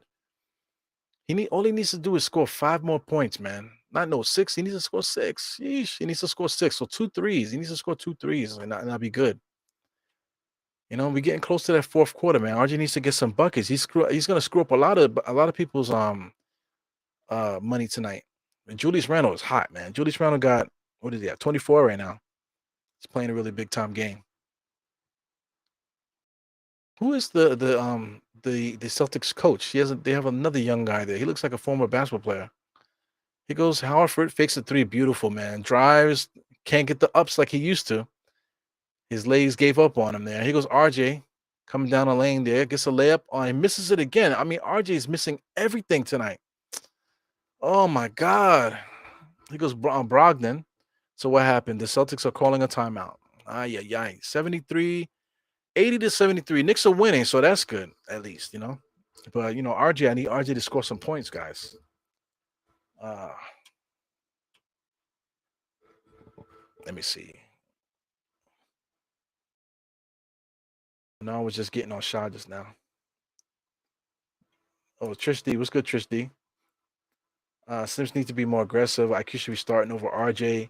RJ making my head explode. Yeah, man. Something like I was just giving him big props that he was improving a lot. But in this game, he's right back to normal RJ, man. Can't play through contact. That's absolutely the truth there. He gets intimidated. He gets intimidated before he can really make the shot. He's not going up strong. He's anticipating that they're gonna block it, instead of just trying to make it. He said, "Do go into the gym just to look at females." Maybe. Well, listen, man. I'm not going to the gym looking no females. One thing, the older you get, in my opinion, from my perspective, the older that I get, the more young people look disgusting to me. They look like kids, like babies. So when I see young girls in the gym, I'm like, I'm trying not to look at them because I feel like these kids could be like, they could be my kids. So it just creeps me out a little bit. So I see them and they be looking at me. I mean, stop looking at me because you're looking at me and then you're gonna make it seem like I'm looking at you, man. So stop fucking looking at me, man. I'm working out. Shout out to anybody that recognizes me from the Planet Fitness on that I be going to. If you see me in Planet Fitness, man, out there, listen, I'm not looking at you. I only got but a little bit of time to get my workout in. You know what I'm saying? So I'm just in there to work out. You know, I'm not in there looking at no chicks, and I'm not in there looking at you. So stop looking at me, goddamn it. Your body will be used to it after next week. Well, listen, like I said, I've been going to the gym every single day. I'm gonna put up my Planet Fitness app so you guys can see. They're on a commercial right now. According to me, they're on a commercial. Let me see if make sure this I don't think this is correct. Yeah, that's more like it. We're at the 5 minute mark. 80 to 73. Knicks are up, man. So that's excellent. Yeah. So I'm gonna pull up the app here. Let me scroll this up. So you're gonna see my government name there. You guys already know the name already. But listen, I've been going to the gym. Where's it at? 24 straight days. That's 24 check-ins this month. Like I said, I've been going since January 2nd, I believe. Been going since January 2nd, and 24 straight days. So that's going into the third to 3 weeks right now. 3 straight weeks of working out. That is 3 straight weeks though. 24 days. That's 3 weeks and some change. So I'm almost a straight month of working out, straight without taking a day off. You know what I'm saying? So my body is pretty used to it. So I've been kicking ass. So, like I said, the reason that I've been doing that in this way, working out every single day, because I'm out of shape. So I'm trying to build a base. So my thing is I'm trying to build the strength back to my legs, get my balance. I'm trying to keep trying to get a balance in my core, trying to get a balance in my legs, trying to get my strength back, my upper body strength back. So this is the second question here, has it having to do with the diet. But they're showing behind the scenes there with the Celtics, as the Celtics I think did they score or was it a turnover? I believe it was a turnover. So they hit the Knicks running the offense there. Julius Randle, he's driving, tried to get the foul. He didn't get no whistle. He's looking for the foul there. You got to go up stronger than that. You're not going to get the foul. So anyway, here come the Celtics coming up the court there. Tatum is acting as the point guard, passes it to Williams there. Beautiful pass there. So Jericho's Sims, man, he plays good sometimes and other times he doesn't, man. He's a young guy trying to figure out this NBA. He's not there yet. He has all the physical tools, but just the mental, he just doesn't have it. So Brunson gets all the way into the paint, hook shot with the left hand. Do they allow him to do that over and over again? But for those that say that he's not really a point guard, who else is going to score? Brunson has to be that guy to score. Nobody else is scoring on our team, so he has to be the guy. So here goes Tatum. Tatum is their point guard. He gets all the way to the basket, man. Drives and shoots over his shoulder with his right hand. He goes RJ right to the bucket there, and they're gonna call jump ball, right? No foul. They're gonna call jump ball. So RJ is just really, really forcing things right now. So Vinny Vegas says, have you changed anything with your diet? I've been counting calories. Yeah, I've been doing the same thing. So I use my fitness pal, But my thing is, since I've been working out like this, I'm not gonna calorie restrict myself yet. So I'll deal with calorie restricting like on a strict thing. I'll start doing that. I want to say April. I'll start doing strict calorie restriction probably March 1st. March, not really March 1st, maybe I don't know. I really debating. I'm really debating if I'm gonna start March 1st or April 1st. So I'm thinking maybe March 1st. I'll start to do the calorie deprivation. We'll see. I think maybe April 1st. I'll probably start doing that. You know, but I'm super clean now though. Like even if I do snack, if I'm snacking, it's because I didn't get a chance to get breakfast. If I didn't get breakfast, then I'll grab certain snacks. I try to get me some kind of nuts, usually like pistachios that they have in the vending machine. I'll get some Reese's Pieces, because it has peanut butter, and I'll get some peanut butter crackers because there's peanut butter there. You know what I'm saying? The crackers will give you a little bit of carbs. The little bit of chocolate for fun. A little bit of carbs too. So that's what I'm doing there. Here goes RJ, takes the double team, gives it back to Brunson, back over to Julius. Julius drives on Tatum. He's gonna bang it. Oh yes, he bangs it with the left hand. So listen, this guy Julius, man, something else. How many? See, every single game he's catching somebody with a dunk, man. So he's super bouncy this year. Tatum, nice little Hakeem slide there. Jericho in the right place at the right time, getting the rebound, gives it to Brunson. Brunson on the right hand side. They're gonna take a screen from RJ, doesn't take it. He's gonna take the one from Jericho on the other side, top of the key, just dribbling, looking around. Julius gives him a screen. He drives on Robert Williams, puts him in the blender. A lot of little crossovers, pull up jump shot. He knocks it down. So listen, Brunson has to do that because we don't have anybody else that could score. We are talking about Mighty Mouse right here. Brunson is all over the place here. So he goes Brogdon. Brogdon is trash. I don't know how he got away playing point guard all this time. The Celtics do a good job letting that ball go, man. Not too much ball handling there. Pritchard, he dribbled a little bit too much there, but he did take a good shot. Here goes Julius bringing the ball up the court, feeling real confident, man. Here he comes again, going right at Horford. He's looking to dunk it on him too. Gives it out to Brunson. Brunson just pulls it up. So they call it traveling. Yes, he did travel. He slid his pivot foot. So you gotta take that. Yeah, so counting calories, man. So I'm thinking I'm probably gonna do that April 1st. I'm just thinking about it. So after I finish doing this working out every single day, I'm gonna start taking my days off in the month of March. I'm still probably gonna be doing the same routine, but I'll start to take the days off to try to like wean myself off of this regimen. And then April 1st, I'm gonna start some cardio and some because I'm not doing any cardio.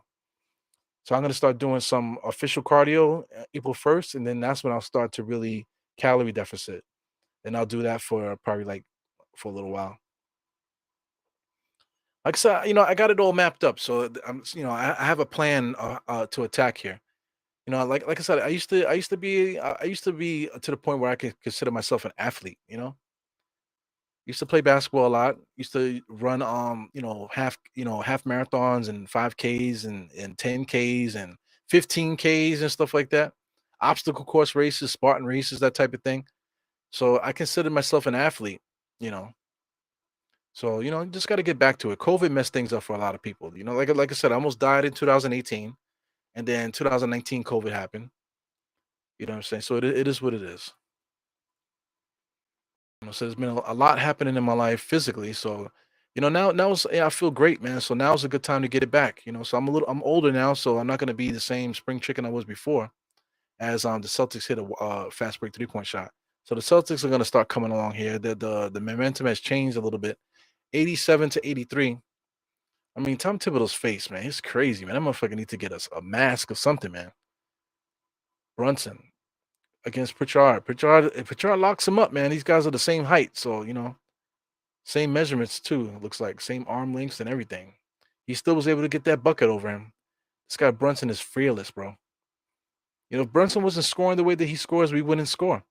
Because if you want him to pass it, who is he passing it to? You know what I'm trying to say? He's passing it to other guys that can't create. You know, if there was another guy out there that can create, let's say if we had like a Zach Levine, that he's been tied to us. If he was to trade for Zach Levine, Brunson wouldn't be passing, wouldn't be chucking like that. He would pass it to a Zach Levine. They'll let him get his shots off, and then his assists will go up in turn. So we holding for the last shot here. The shot differential is about 3 seconds though. So he goes Brunson with 5 seconds left here. Gives it to Julius. Julius drives, takes the foul. So they did give it to him. They gave him the foul. Sheesh. With 2 seconds on that shot clock. So he is going to get a shooting foul. So that's good for us. So I mean, nothing, nothing. I feel like they're calling this game for the Knicks here in the Celtics arena, which is weird to me. So I mean, the Knicks have been dominating right now. The score is not 80 to 73. The score is on my clock is 89 to 83 with 4 seconds in this third quarter. So that's about right. Looks like Julius is going to get 2 more buckets. So the Knicks are dominating the Celtics here on national TV. So we'll see what happens here. RJ is killing me right now. RJ's going to make us lose money tonight. Because I know I'm like doing a I forgot what they call it, but I'm following somebody right now, and they put RJ should get 15 points, tonight, which I was down with it, but RJ got 10 right now. We got a whole quarter of basketball to come up, man. So hopefully he can get 5 more. I'm hoping that he can. We definitely gonna need it because I mean the Celtics are probably gonna come hard for us in this fourth quarter. Because Brogdon pushing the ball there. And then Knicks foul? Did they foul? Yes, they did. So we're gonna get some free throws here for the Celtics. Are we oops, yeah, let me do that. So are we gonna get some free throws here for the Celtics or it was non-shooting foul? Yeah, non-shooting. So they're gonna get an inbounds play here with 2.2 seconds left. And so I'm definitely I definitely have my regiment going on, man. I have the whole year planned out. I got put Kareem's thing here in the meantime while we get this inbounds thing going here into Hauser. So Hauser, oh, he almost made it. Wow, man, he almost made it. That's textbook. Did they call a foul? They call a foul. Jeez. So is he gonna get 3 free throws? It looks like, yeah, he looks like he's gonna get some free throws. Is he gonna get 3 though? I think he's gonna get 3. Let me see. He catches it, dribbles, and then whatever. So the referees call a foul there. So they're gonna call a 2-shot foul or 3. That's interesting. So he got 2 shots up. Yeah, it's 3. So No, that was the first one. That's interesting. Hauser looks a lot like Gordon Hayward, guys. That's not me being racist. He just looks like Gordon Hayward. Looks like a young Gordon Hayward. That's the second shot. So it was only two shot foul. So that's 91 to 85 at the moment. NBA.com is not doing a good job resetting this stuff. Yo, TNT is crisp. So much crisp compared to NBA.com. I mean, it's not NBA.com, MSG.com or MSG Go, I should say. MSG Go is trash. On the at least on my computer, it doesn't play right. But TNT, I haven't had a problem at all as far as buffering and stuff like that. So at least I know it's not my system that's messing up. It's just MSG Go not working on the computer. You know what I'm saying? So I guess MSG Go is mostly for cell phones and stuff like that. So that's why it works so crisply on the cell phone. So I'll figure that out. So he said I'm going to the gym 80% next week. I had to get a knee brace. I had ACL surgery when I was 25. You know what I'm saying? So my knees are always messed up. My quadriceps always lose a muscle whenever I don't work out. So I'm really trying to build up my quadriceps and stuff like that. So that's the reason why I'm not doing cardio and stuff like that. I'm just strictly resistance training because I'm trying to get my strength back up. I'm trying to build my muscles back up, trying to get my muscle memory and everything together before I start really hitting the training that I really want to do out there. Yeah, man. So we'll see. I'll definitely try my best to get myself back out there.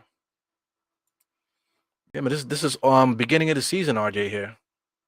So we got a whole fourth quarter, man. So I'm hoping that RJ can get his points up, and we can have a good night tonight. I'll be able to have lunch tomorrow.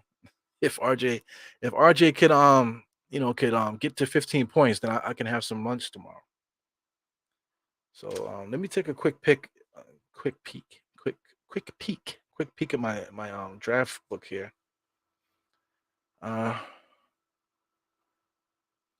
you guys are talking about RJ right now. He goes Parrish Duggar. What's good, Parrish? He said RJ got to play more forceful. Yeah, man.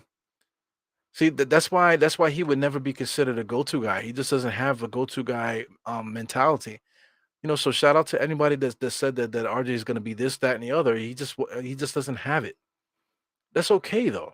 That's fine. It's not a diss to say that he's going to be like what's the like I can't think of the guy's name. But I don't have to necessarily think of him, but just like somebody that's going to give you 15 to 18 points per game, it's fine. To be that player that could fill the blanks in. It's okay for him to be that kind of guy, like a Tobias Harris. It's okay for RJ to be Tobias Harris. There'll be some years where he averages 20, but there'll be some years where he averages 15, 16, 18, that type of thing.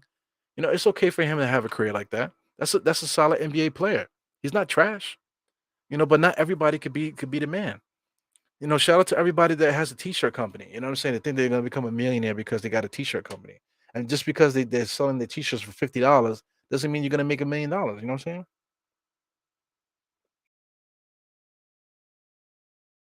saying? Somebody has to work. Somebody gotta pick up the trash. Somebody has to patrol the streets. You know what I'm saying? Somebody gotta move the trains. Somebody gotta take care of the patients at the hospital. Somebody got to drive cabs. Somebody has to do something like that. Not everybody could be a boss entrepreneur. You know what I'm saying? So it's all right. It's all right. It's okay. RJ could be a good player. He could be like a Greg Williams. He's better than Greg Williams. What I'm trying to say, but you could be a role player. Borderline all-star role player. You could do that. People have done that throughout their careers, throughout the NBA history. So there's nothing wrong with that. See, this is it too, man. RJ does get caught up in that a lot. But he gets caught up in the NBA. What's pretty, He just got to play his game. His game is getting to the basket, getting into the paint. He just had to figure out the cleanup. Hauser, I love Hauser, man. He's becoming somebody that I enjoy watching to play.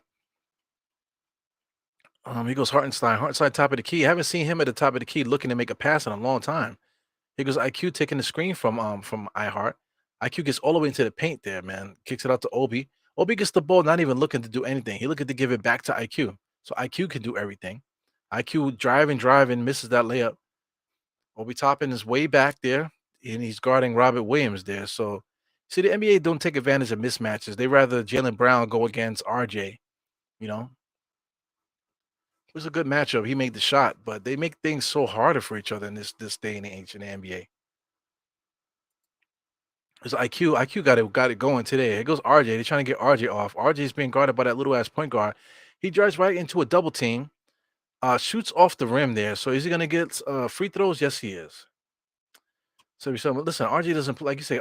Everybody's saying the same thing. RJ doesn't need. He needs to play more forceful. He needs to square up to the basket. He needs to stop leaning. He needs to go up strong. He doesn't do none of that stuff. We all saying the same thing. RJ's weak. Looks good when he has no resistance. As soon as there's a little bit resistance, there he goes. Yeah, I agree with that. But I mean, the value, like I said, it's okay for him to be that 15 to 18 point role player. Yeah, it's fine. You know what I'm saying? But to think that this guy is going to be anything more than that, is asking a lot for him.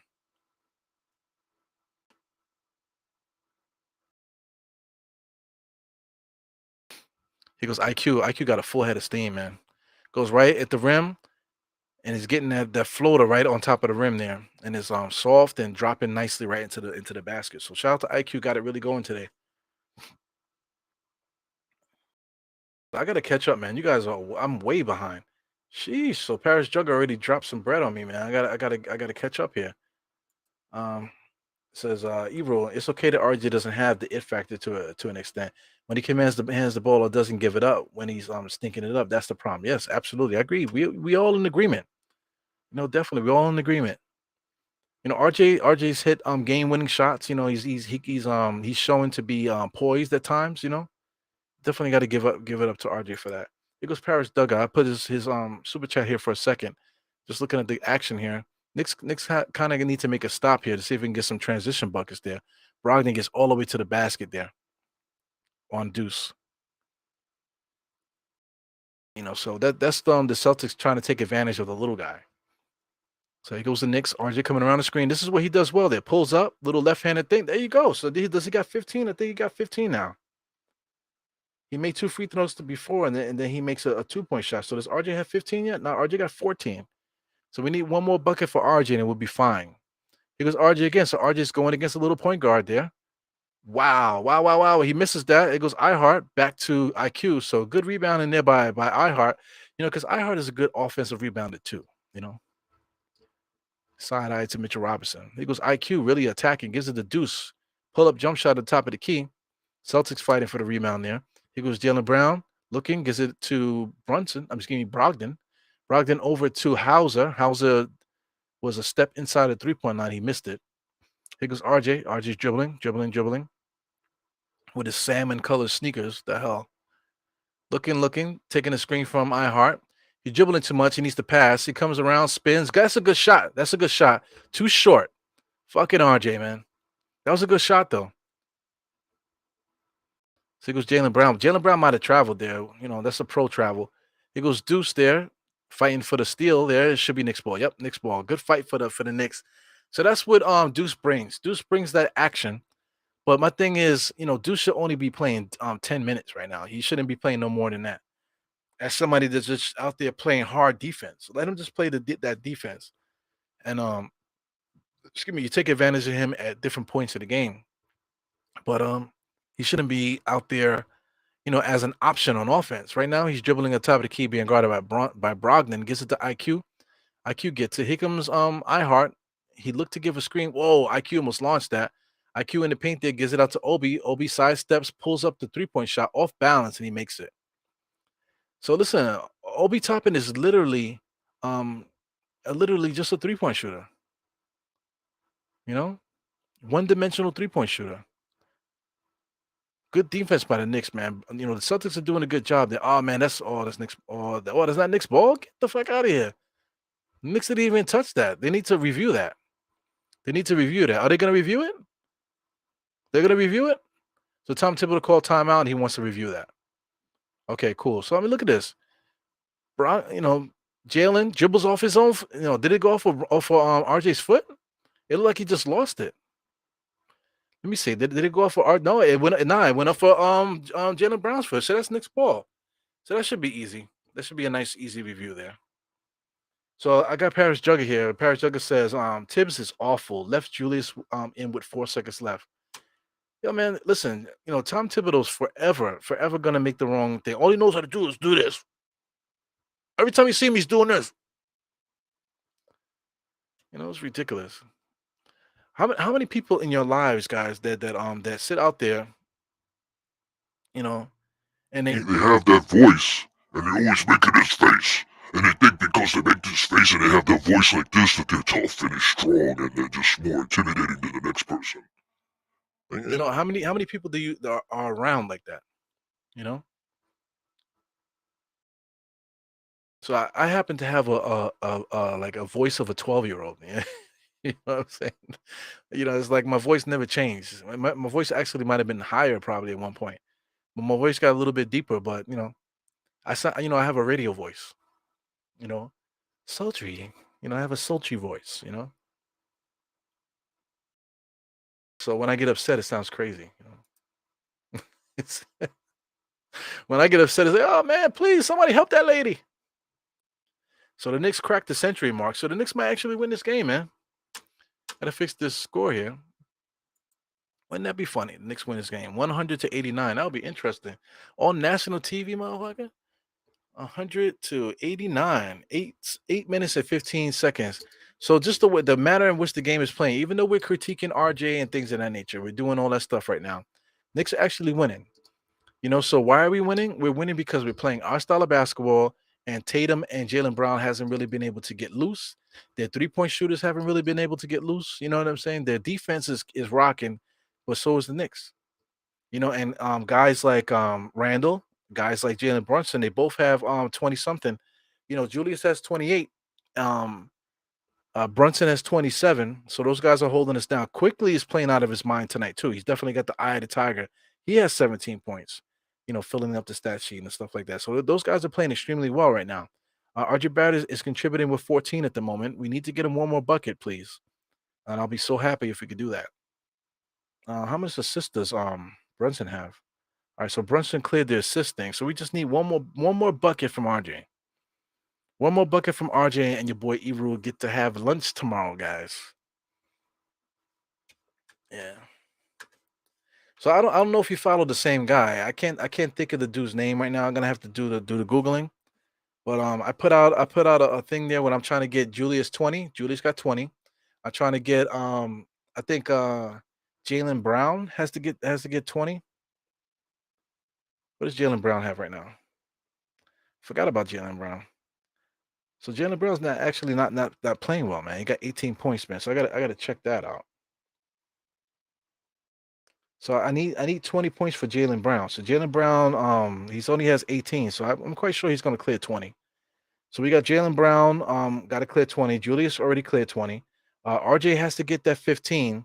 Jalen Brown's need 2 assists. So what does Jalen Brown have now? Jalen Brown got the 2 assists. So I'm doing good with that. And then Brunson, Brunson had to get 3 assists, so he cleared that. So I just got to get 15 points for RJ, which is 1 bucket away, and then I'll clear that. I'll get a buck. I'll get a buck 15 for that, man. So I'm throwing my business out there. I mean, it's not. I'm basically doubling my money. I'm basically doubling my money. So as long as you can stay, this is like a safe bet kind of thing, So I put up a safe bet, so I'm just trying to double my money, and that's my thought process now when it comes to gambling. It's not no more ass betting. I'm just trying my best to to make some safe bets so I can just keep myself in the green. He goes White just got spiked by iHeart. So he goes Obi Toppin gets the rebound, talking about slow it down. Shut your ass. His IQ, top of the key. Dribbling to nowhere there. IQ just pushed off the illegal screens going on out galore here. Goes Deuce, goes over to the right to nowhere. He has no creativity. He's just going to pull up. Does he make it? Nope. That's Brogdon, I think. He got the rebound, dribbling up the court there. Brogdon, I don't know how he got away playing point guard all these years. He's definitely a shooting guard. So Brogdon is looking. He's dribbling. Kicks it out to Derek White. Derek White for 3, knocks it down. Sheesh. 92 to 110 to it's gonna be 102 to 92. So I believe the Knicks are calling a timeout right now. So I mean the Celtics got a little bit of fire going here. The Knicks got it going too, man. But Knicks got to be. Did I just turn my sound down? Everything sounds low to me for some reason. There you go. Yeah, so I was messing around with the buttons here. So yeah, man. So I mean the Celtics right now, what the Celtics need to do, they need to just play their style. Either they got to play that defense, on the Knicks, force the Knicks to force the wrong guys to shoot. You know what I'm saying? Make it tough for the Knicks players, and then their guys have to just do their business. They got two guys that are 30-point a game scorers, and Brogdon and Tatum. Those guys need to do their job, and then their guys need to hit the threes when they get them. So I mean, all they need to do is play their game, and they should be able to beat us. They should, even though the Knicks are up by 10 with 8 minutes left. Is that the right thing? Knicks are up by 10 with 7 minutes left. So we're approaching crunch time now. So that's how the Celtics are going to beat us. Play the defense, force the Knicks to take the shots that we want them to take. I mean, that the Celtics want them to take, I should say. And then let their go-to guys do what they do. And they should beat the Knicks with 7 minutes left. How do the Knicks win? The Knicks got to keep making havoc for their club. Jaylen Brown hasn't been able to get loose yet. Tatum has been doing his thing. He's been getting loose. But whatever Tatum is doing is not enough to get them over the hump there. And their shooters are not shooting. They're just not getting there in time. And the Knicks are taking advantage of their of their matches, not mismatches, but their matches. They're taking advantage of who's in front of them. So it is what it is. If our guys start getting cold and their guys start getting hot, then we might see a ball game here towards the end. I really can't take another cardiac game at the end. I would like to maintain this lead. 10-point lead is a nice, comfortable lead entering crunch time, I should say. So it's all good. Yeah, Tatum's at 22. I could see him getting close to 30 before the game is over. Jaylen Brown, I could see him getting close to his average as well. So like I said, we just need we need one more point for RJ, and I can have lunch tomorrow. Put some gas in the car and things like that. These weird national TV commercials is weird, man. So I mean, look at the box score. If you guys are looking on your phone at the box score and stuff like that, just take a look at it. RJ got the 14, 27 for Brunson. You see Grimes with 5. You see Sims with 2. Sims does have 11 rebounds. He creeped up with the 11 rebounds. Toppin has 5 and 2. Hartenstein has 2, 4, and 3. Hartenstein's doing what he got to do. Obi Toppin 2, 5 points, 2 rebounds. But just look at the other players that are around and look at their stat sheet and what's going on. Now take a look at the Celtics stat sheet, right? Celtics stat sheet, look at the guys that's playing around them. Number one, the minutes are up. You see Brogdon playing 24, Greg Williams with 21. Their bench guys are playing a little bit more minutes. But the guys that are playing them are to me, are contributing a little bit better than our guys are. So shout out to Julius and Brunson. Those are the guys that are keeping us in this game scoring wise. So really shout out to them. They're the ones that are holding us down right now. If Brunson wasn't playing the way that he does, we wouldn't be winning this game. So it is what it is. RJ needs one more bucket. So I see RJ in the right-hand corner there. We just need him to get one more bucket, man. He goes quickly. Quickly really got it going there. A lot of jabs. They're looking for RJ. They got RJ. So here comes iHeart here. Sets a screen there. RJ goes right into a double team. Gets it to Brunson wide open. Pulls up at the foul line. Knocks it down. That guy is something special, man. 104 to 92. 640 in this game. He looks fresh. Brunson looks fresh here entering crunch time. Derek White top of the key. Tatum is in the game. Kicks it out to Horford. Back out to Derek White. Derek White almost knocks down another 3. iHeart with the rebound. Here comes IQ. Gets it to Brunson. Brunson is bringing the ball up the court. Looking. Creating his own shot. Comes all the way into the paint. Wow. They didn't call a travel. That was literally a travel. So they letting him dribble again? What the hell's going on here? So I guess the referee told him that there was contact on the ball. So I mean, listen, it feels like we're playing in Madison Square Garden, the way that these referees are calling it. Because I mean, that looked like a travel to me on Brunson. And then he dribbled again. That should have been another travel, but they said that the player touched the ball, I guess. So there goes him there. So he did touch the ball there. So they called it they touched it. But I thought you had to drop it, So I mean, I guess it depends on who's out there. So here goes RJ, gives it to Julius. Julius over to iHeart. Knicks are moving the ball nicely here. Julius Randle, top of the key, 3-point shot, no good. He goes iHeart fighting for the offensive rebound. We got 3 guys down there fighting with iHeart, against iHeart, I should say. He goes Jaylen Brown right to the basket, 2-handed dunk, nice and easy. So guys are communicating with each other there, complaining a little bit. Nice easy bucket by Jaylen Brown. Really love his game, man.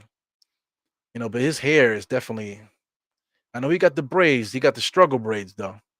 I got the receding hairline braids up there. He's guarding Brunson. Crossed him over a little bit. So Brunson with the herky-jerky moves, man. Excellent. All the way into the paint there. Not afraid of nothing. iHeart, did they call offensive? No, they didn't call that either. But iHeart is working. You want to talk about offensive rebounder? iHeart's a decent offensive rebounder too, guys. I don't want to hear no shit about fucking Mitchell Robinson. Here goes Jaylen Brown. Pulls up.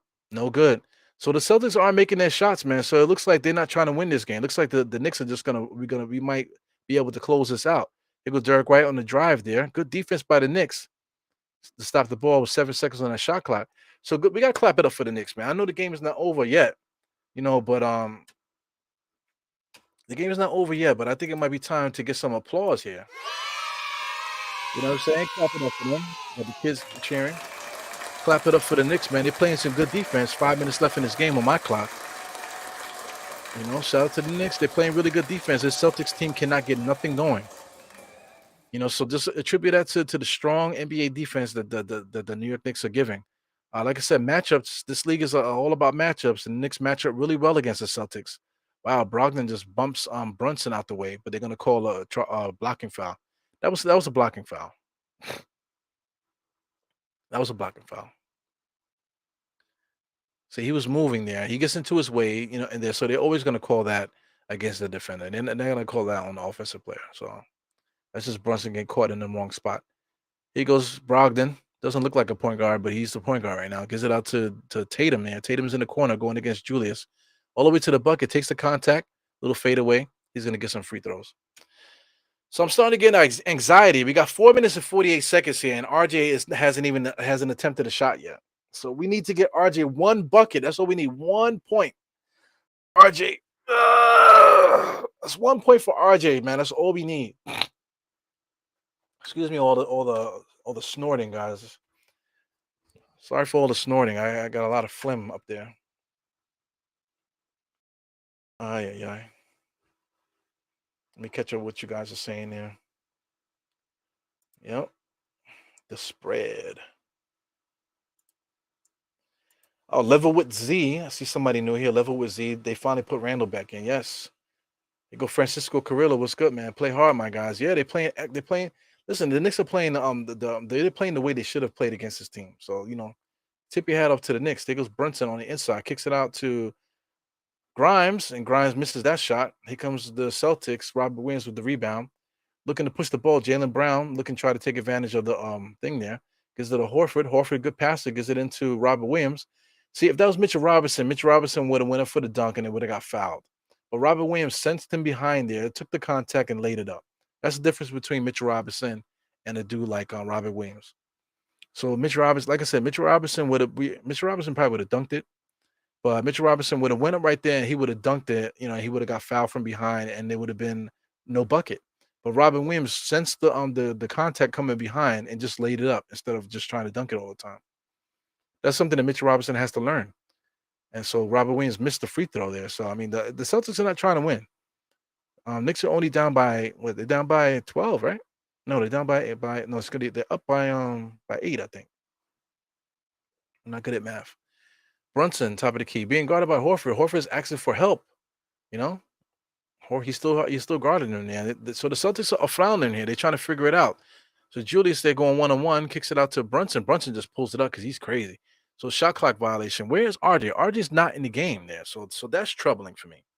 RJ needs to get back in the game because I need him to get a bucket. So they're choosing to put Brunson out there. So, judging by how Tom Thibodeau plays this game, he's probably going to keep these guys out here for the rest of the game. So that is driving me crazy. RJ just needs 1 bucket, man. He just needs 1 bucket. Yeah. It looks like RJ's not going to come back in here to get that bucket. So, I mean, I'm sick right now. I'm sick. I'm dead ass sick. RJ needs to get that 1 point. 3 minutes and 33 seconds there. Brunson top of the key. Oh my God. Because Julius being guarded by Jalen. 1-on-1. 4 seconds on the shot clock there. He pulls up and he knocks it down. Julius is going crazy. We need RJ back out there, man. Shit. He got 14 points. We got 3 minutes left in this game. He's not coming back in this game. I am sick. I'm sick right now. Oh my God. So the Knicks are going to win, and I'm going to lose. So here goes Brunson up the key. Yeah, driving up the key. I mean, it takes him forever to get across that timeline. Shit. So here goes Julius. Julius looking to give him a little screen there. Standing there. Brunson goes around him. Top of the key, pulls up. No good. Julius with the rebound. Julius is playing his ass off. Crossover. Another crossover. Sidestep. Shot. And it's good. We're looking at an all-star here, guys. Putting this team away. 110 to 102. Knicks up 32 points for Julius. Man, can we get RJ back in the game, please? So they just scored there. So let's see if Tom Thibodeau looks down the bench and looks to bring RJ back in there. Come on, get RJ back in the game, please. Let RJ come back in the game, please.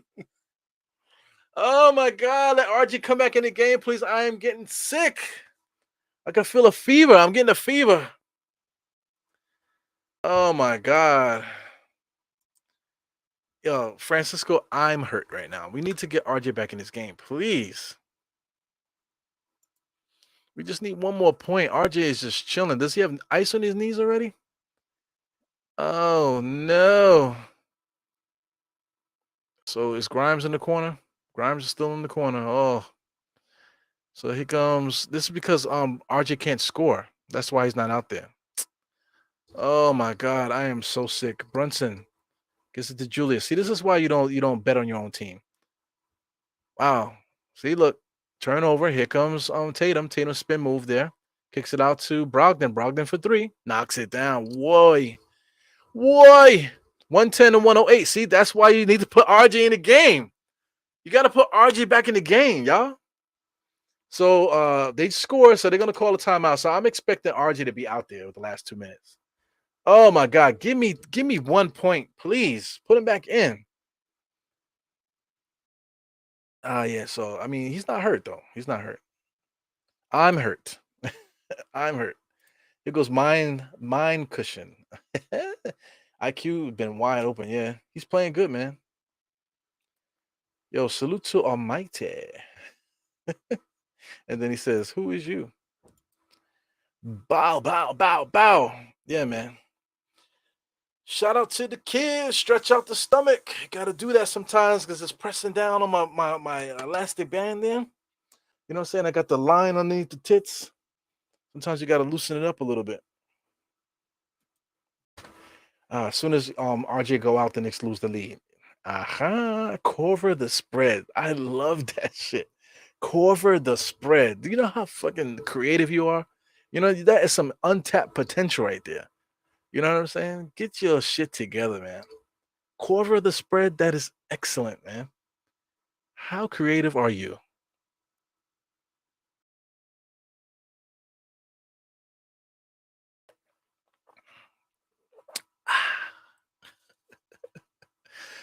Look at ugly ass Brogdon. So is RJ back in the game? I'm looking. RJ's back in the game. Yes. Give the ball to RJ. Just give it to him. Knicks are down. Knicks are up by 2. So Brunson is doing a lot of dribbling. He pulls up, misses that. He should have gave it to RJ. Oh yeah. So here goes RJ playing defense there. He got around the screen there. So he got to switch. Go to Al Horford. All right. So he gets back on his play. So too much switching going on here. Brogdon's wide open. Too much switching. They can't make their shots. He gets the rebound, gives it back to Julius. All right, so RJ's on the right-hand corner. He's in the right-hand corner, guys. Let's pass the ball to RJ. So I got to pee, man. I'm like tickling myself here while I'm watching the game. So they're going to run the clock out. There's a minute left here. Oh, my God. Please give the ball to RJ. Brunson's dribbling around. Give the ball to fucking RJ. And then he loses it. Give the ball to RJ, you motherfucker. God. Look, RJ's just wide open. Look at him just waiting. Give me the ball, please. Brunson is just dribbling around to nowhere. Dribbling around to nowhere. So we have a minute and 1 second. 1 minute. 1 minute. 1 minute. Tatum, top of the key, being guarded by Grimes. RJ's there. Too far from. Oh, he goes all the way to the bucket and lays it up. So here we go. We need to give RJ the ball, guys. So the game is tied. 46 seconds left. Foolish. Foolish. Foolish. Brunson dribbling around. RJ is waiting. He's waiting. 35 seconds. It's too late. 8. So this is just the Brunson show here. Gives it to Grimes. Grimes pulls up. He misses it. So here goes the Celtics with the time to win the game. And then RJ is not going to get a chance to score. Oh my God. I feel like this is like deja vu. I feel like this happened before. So here we go. 9, 8. Tatum being guarded by Grimes. This is a great matchup for Tatum. Crossover, pulls up. He did recover. He misses that. He gets the rebound. Oh, good defense by Jericho Sims. And here we go into overtime. Yes! I get a chance. RJ gets a chance to get 1 point. Yes. Oh, my God. Listen, I'm here tickling my wee-wee, guys, man. So I got to get up and go pee because I'm not going to pee on myself on live TV here, okay? You know, I'm not going to do that. I'm in my crib. So I'm going to put the headphones here. So I might have to turn this off so there won't be no feedback. Oh, my bad. So I have to turn the sound off because so there won't be no feedback. And I'll see you guys in a few seconds, man. We are going into overtime. We should have won this game. Let me refresh the score here before I get up. We should have won this game. We were winning by 10 with 6 minutes left, man. But let me go use the bathroom before I piss myself.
Yeah, so we back.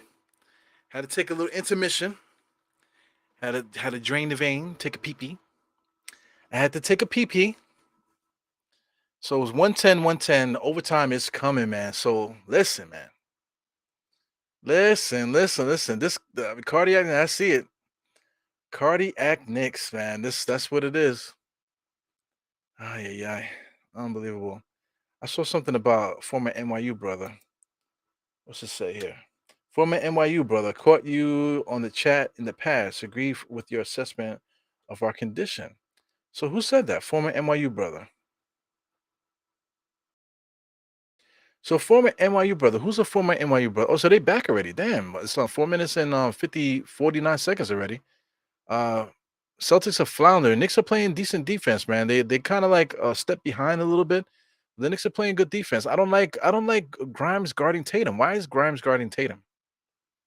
So wow, turnover. They didn't call no foul. So a lot of contact there on that play. No fouls called. So Grimes, oh, nice little elbow there to the rib cage there by Tatum. Awesome. But that little spike there might have let the ball get loose a little bit. So here goes Brunson. I'm looking for RJ. RJ's where? RJ's in the corner waiting for you to pass it to him. So we got 3 Knicks in the corner there, but Julius is going one-on-one. Here goes RJ's chance. Get the rebound. Oh, here goes Jericho. Here goes Look around. Look for RJ. RJ hasn't touched the ball in several minutes. They call it travel or illegal screen. Jericho Sims is probably the culprit there. I think it's a legal screen. Ay, coño. You know, I used to work at NYU. I used to work at NYU Medical Center way back in the days, like 20 years ago. Yeah, man. So I used to be up in there doing my design. Shout out to State. State works at NYU right now.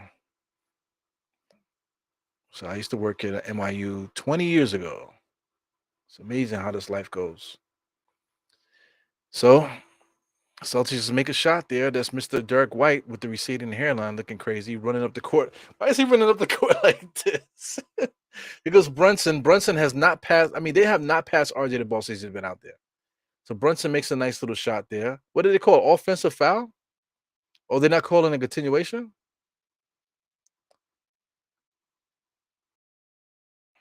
Yeah. So they call it no basket. That's garbage. Garbage. It's garbage. It's garbage. Yeah. So I'm dribbling, man. They call a foul there. So I guess there's a foul. I mean, the foul was called way before he shot the ball. So, you know, I see the argument, but I mean, he called the foul way before that, though. So it goes Julius driving. RJ's literally standing right there. It goes Brunson, another miss. So Brunson said, you know what? Fuck this win. That's what he said. So RJ is guarding Tatum, you know, as he should have been this whole time. So I think he matches up better against Tatum. See, there he goes there, but he does get the foul. We got to get RJ the ball, damn it. Yeah, we should not be in OT. I got to catch up with these comments here. I don't know why Grimes can't hit an open shot right now. The window has closed for Brunson. I said Brunson has not scored in a long time. He hasn't scored in a long time, but he has been holding on to that ball a long time too. I don't know what's up with this microphone. It keeps going in and out. Do I need to switch my microphone? I know I don't want to have to get so close to the mic in order for you guys to hear me. You know what I'm saying? What's this? He said, ring the Knicks. Yeah. Don't get me started, man. If you see me in a wife beater and a freaking do-rag before the game starts, man, you already know what time it is. See some new people here. It said P.I. Pat I is here. A lot of bad possessions by Brunson, man. So here go. Knicks said, you know what? Fuck it. I don't feel like winning this game. But I know one thing. We got 3 minutes left. We need to get RJ the ball. So Tatum is posting up Grimes here. Been playing good defense on him so far. Too easy. Ooh, he misses that. So that's two shots there that Tatum is blown, being guarded by a smaller Grimes there. So I guess it's leverage. So Brunson said, you know, I'm just going to dribble around. Julius Randle pulls up for 3, knocks it down, man. This guy, Julius Randle, say what you want, man, about him, but spell his name right. Got Kane Jerry here. Looking at you guys here. Yeah. So another missed shot there. So the Celtics said, fuck it. We don't want to lose. We don't want to win either. So here goes Julius. Julius bringing the ball up the court there. I mean, RJ literally has not seen the ball, man. So, I mean, Julius and Brunson said, fuck it. We're just going to just throw up every shot that we need to throw up. So judging there, they bring the ball up the court, and then Julius just takes the first shot he could take. So that just shows that they're not trying to win this fucking game. So here he goes. Tatum is going to set up. He got 11 seconds, 10 seconds. So he's going to set up. So it's a one-on-one game here. Back to Al Horford. Al Horford, wide open three-point shot. He misses that. Offensive rebound there by Brunson. So they're going to call a foul on the floor. You know, Knicks are working hard fighting there, you know, but a little bit too overzealous. You know what I'm saying? So Brogdon gets fouled there on the floor by Julius Randle. Yeah. A lot of pushing and shoving. 1 minute and 55 seconds left, man. We literally just need to get RJ one bucket. I don't understand. He hasn't even touched the ball yet. So, I mean, we're not going to win games like this. We're not going to win games, you know, just playing hero ball like this. So they're going to call it illegal screens? Yes, they call it illegal screens. So the referees are taking over the game now. So the Celtics just got a legal screen just now. And here goes the Knicks. Knicks going to get a chance to score a bucket here. Like for real, at this point now, they need to get the ball to RJ because it's just been one-on-one between Brunson and Julius. Julius is shooting the second he gets it, and Brunson is running out the clock, dribbling around. I mean, look for RJ. He gets it to Jericho. Jericho turns it over. 7 seconds left. Can you pass the ball? Look at RJ standing wide open there. Julius all the way to the basket. Rebound. So they call a foul on the floor. Foul on the floor. I mean, they need to find RJ. He just needs to score 1 point. Damn. No, but not, aside from me winning my bet tonight, I mean, literally, he's their third leading scorer. Move the ball. Like, we don't have to do this. We don't have to play cardiac basketball like this. We don't have to have Julius going one-on-one or forcing shots, driving to the basket recklessly, and Brunson dribbling out the clock. We need to move the ball. See, right now, Brunson is doing all this dribbling. That ball needs to move around. Look at Grimes. Wide open three-point shot. He misses that. Ay. I mean, everybody has touched the ball except RJ, literally. RJ has not touched the ball since the fourth quarter. Got a minute left in this game. Here goes Tatum. Going to take a screen from Hartford. Splits the defense there. Gives it out to Brogdon, back to Hartford. Look how the Celtics move the ball. Everybody's touching it. Tatum pulls up. No good. Fight for the rebound there. Jericho hits it right out to Brogdon. Shit, Jericho. So they got a full shot clock. No. 8 seconds on the shot clock. In between the legs, crossover. He's driving, takes the contact. Oh, for the rim, no good. Jericho with the rebound. Hold it, damn it, hold it. So here goes Julius. Julius is dribbling. Swing the ball. Too much dribbling. Give it to RJ. Hit that three, baby. Hit it. Yeah! Yeah! Woo! Where's the money? Show me the money! Shout out to RJ Barrett that hasn't scored that hasn't touched the ball. Literally hasn't touched the ball since the fourth quarter. Here we are with the final seconds into this game. Hits a clutch three-pointer with 28 seconds left, man. So that's what I need. So, cha-ching! I got some money just now. I got some money. Where the money reside? Where the money reside? Where the money reside? Where the money reside? Woo! Ay. I think my vocals are too loud.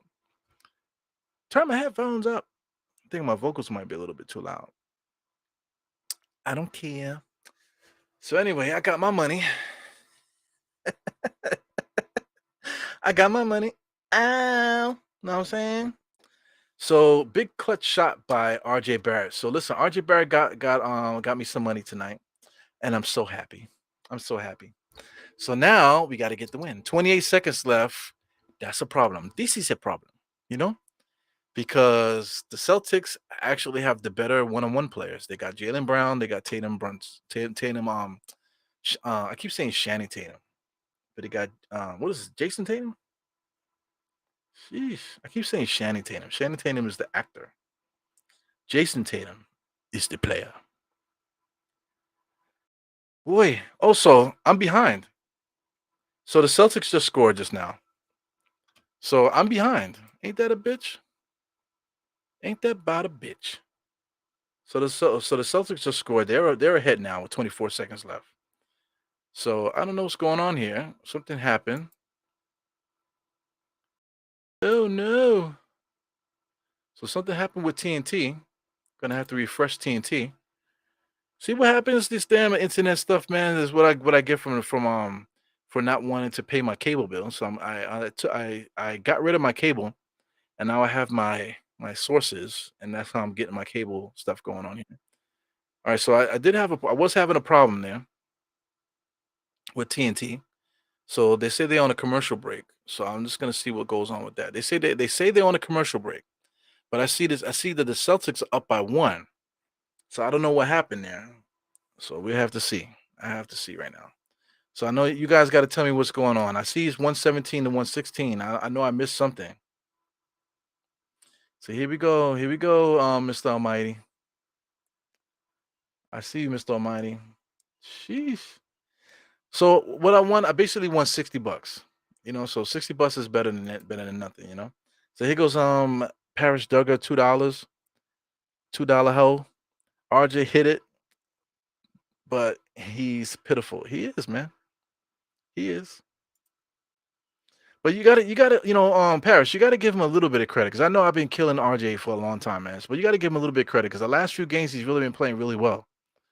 Like I said, he'll never be a go-to guy, but him getting the ball, getting the ball and finishing the shots that he puts up. Yeah, so literally, TNT went AWOL right now. So I'm having error codes and stuff like that. I'm getting error codes for TNT. So they're really gonna shut me out right now. So I finally so I'm finally back right now. So we got Julius here at the free throw line. He makes the first free throw. So it's 17-17. So they literally, it says playback error. I'm having all kind of errors here on TNT. I've never seen any of these errors before. So I don't know what's going on with that. But I know it's tied up. Julius Randle is at the free throw line at the moment. 21 seconds. So he's gonna make the second one. So it looks like there's gonna be some action here to give us 7 seconds left in this game here. So let's see what happens there. Julius gets the ball. We got the Celtics bringing the ball up the court here. See 7 seconds. So I wonder what happened. So the shot clock is turned off. So the Celtics here have a shot here. So you got Tatum, cross court pass to Brogdon, back to Brown. Brown pulled up jump shot and he misses it. Okay, so 7 seconds he got fouled. So he got fouled on the shot. So it was up to him to make his free throw. So Jaylen Brown has to make his free throws here. So I'm definitely behind, guys. Like I said, I literally have a playback error on my screen here. I have a playback error on my screen. So they call a shot on the floor. Did they call that on the floor? Because I see more seconds pass up on the clock. See, look, guys, I'll put this on the screen so you guys can see it for the time being. I don't want to get shut off, but you see that? I got like all these error messages on my screen here on my TNT broadcast. So constant errors popping up. I don't understand why they're doing that. So Jaylen Brown got his first free throw. It says 7.6 seconds here. So shot is up. And he missed it. Okay, so RJ gets the rebound. RJ gets the rebound, and they foul RJ. So RJ is going to get a chance to make some free throws. So damn, he misses the free throw. So that's a killer for him. So RJ is going to get a chance to shoot some free throws here. So I guess we're going to do a TV timeout and stuff like that. So the Celtic fans are sick right now. So RJ is going to make both his free throws. Wow. So RJ comes through with 2 clutch free throws that definitely seals that 15-point lead there. So definitely I'm getting my bread. But the Celtics got 5 seconds, it looks like, to score here. So I'm definitely behind. So, sucks that I'm behind now because I don't know what happened. But something happened here with TNT, with their broadcast here. But RJ knocks down 2 clutch free throws. Unbelievable. So they're on a timeout right now. So there's 5.7 seconds left for the Celtics to get a shot up here. So, listen, they got to get a 3. There's no way around it. They have to get a 3 up. So if they get a 3 and tie this thing, man, it's gonna go into overtime again. So that'll be fun. An overtime, double overtime thriller here on TNT. It would be even nicer for the Knicks to win this game. So we'll see what happens here. Listen, I got my bread, so I'm good. We need the Knicks to win, though. We need the Knicks to win. Let me see here.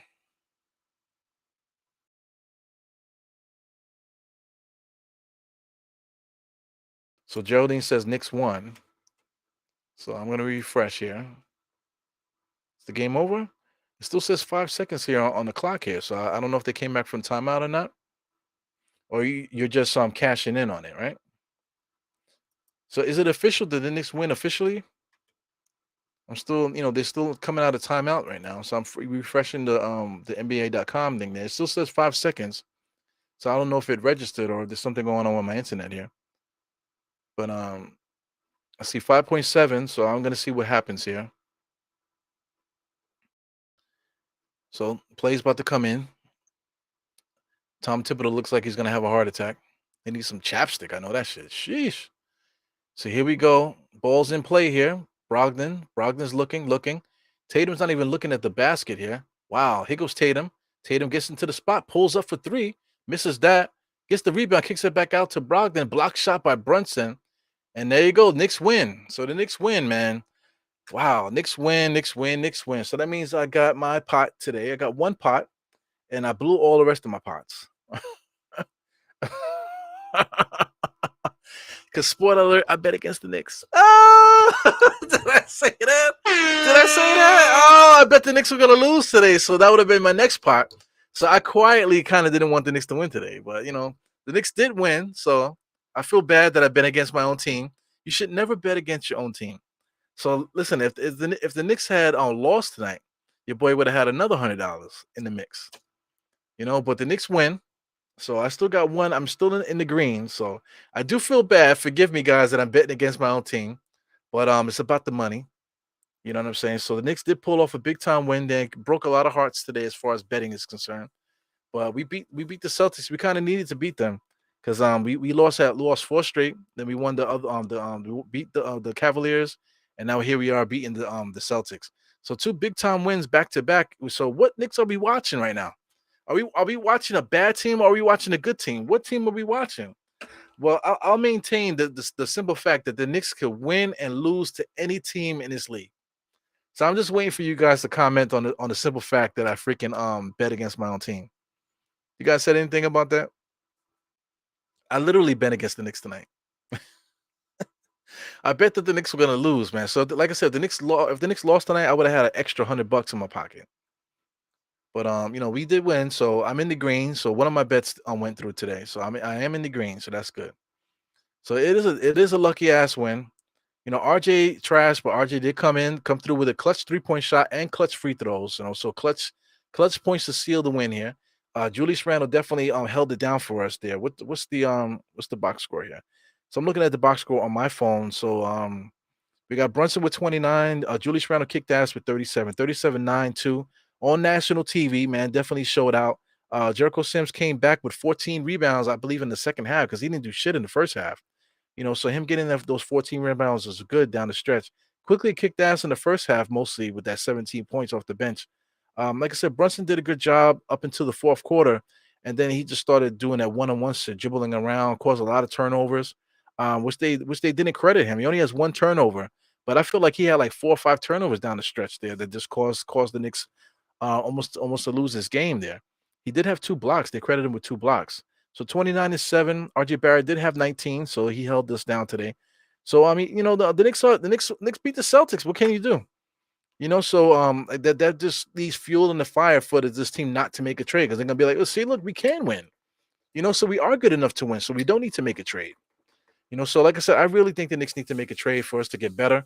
Because like these guys like Grimes playing 38 minutes, only getting 5 points, 4 rebounds, and that type of thing. Say Toppin playing 16 minutes, only got 5 points, 2 rebounds. Deuce McBride, 2 points, 2 rebounds, 2 assists. He did get 3 steals, so McBride did do his thing in his minutes that he played. But the Knicks need one more guy, man. The Knicks need one more guy. Whether it be OG like this guy Mighty Finesse always says, it might be him. Shout out to Myth. What's good, Myth? Shout out to Joe Curry too, man. My bad, man. I saw you a little bit earlier. Shout out to Joe Curry. Definitely big boy here for the diehard fam. What else is going on here? Joe Curry. Yeah, man. I knew the paragraph was coming. Slide it down there. Let me see. I already knew we could beat the Celtics when they were at full squad. Up. Yep. They're missing Smart, Robertson. Hopefully. Yep. I got you.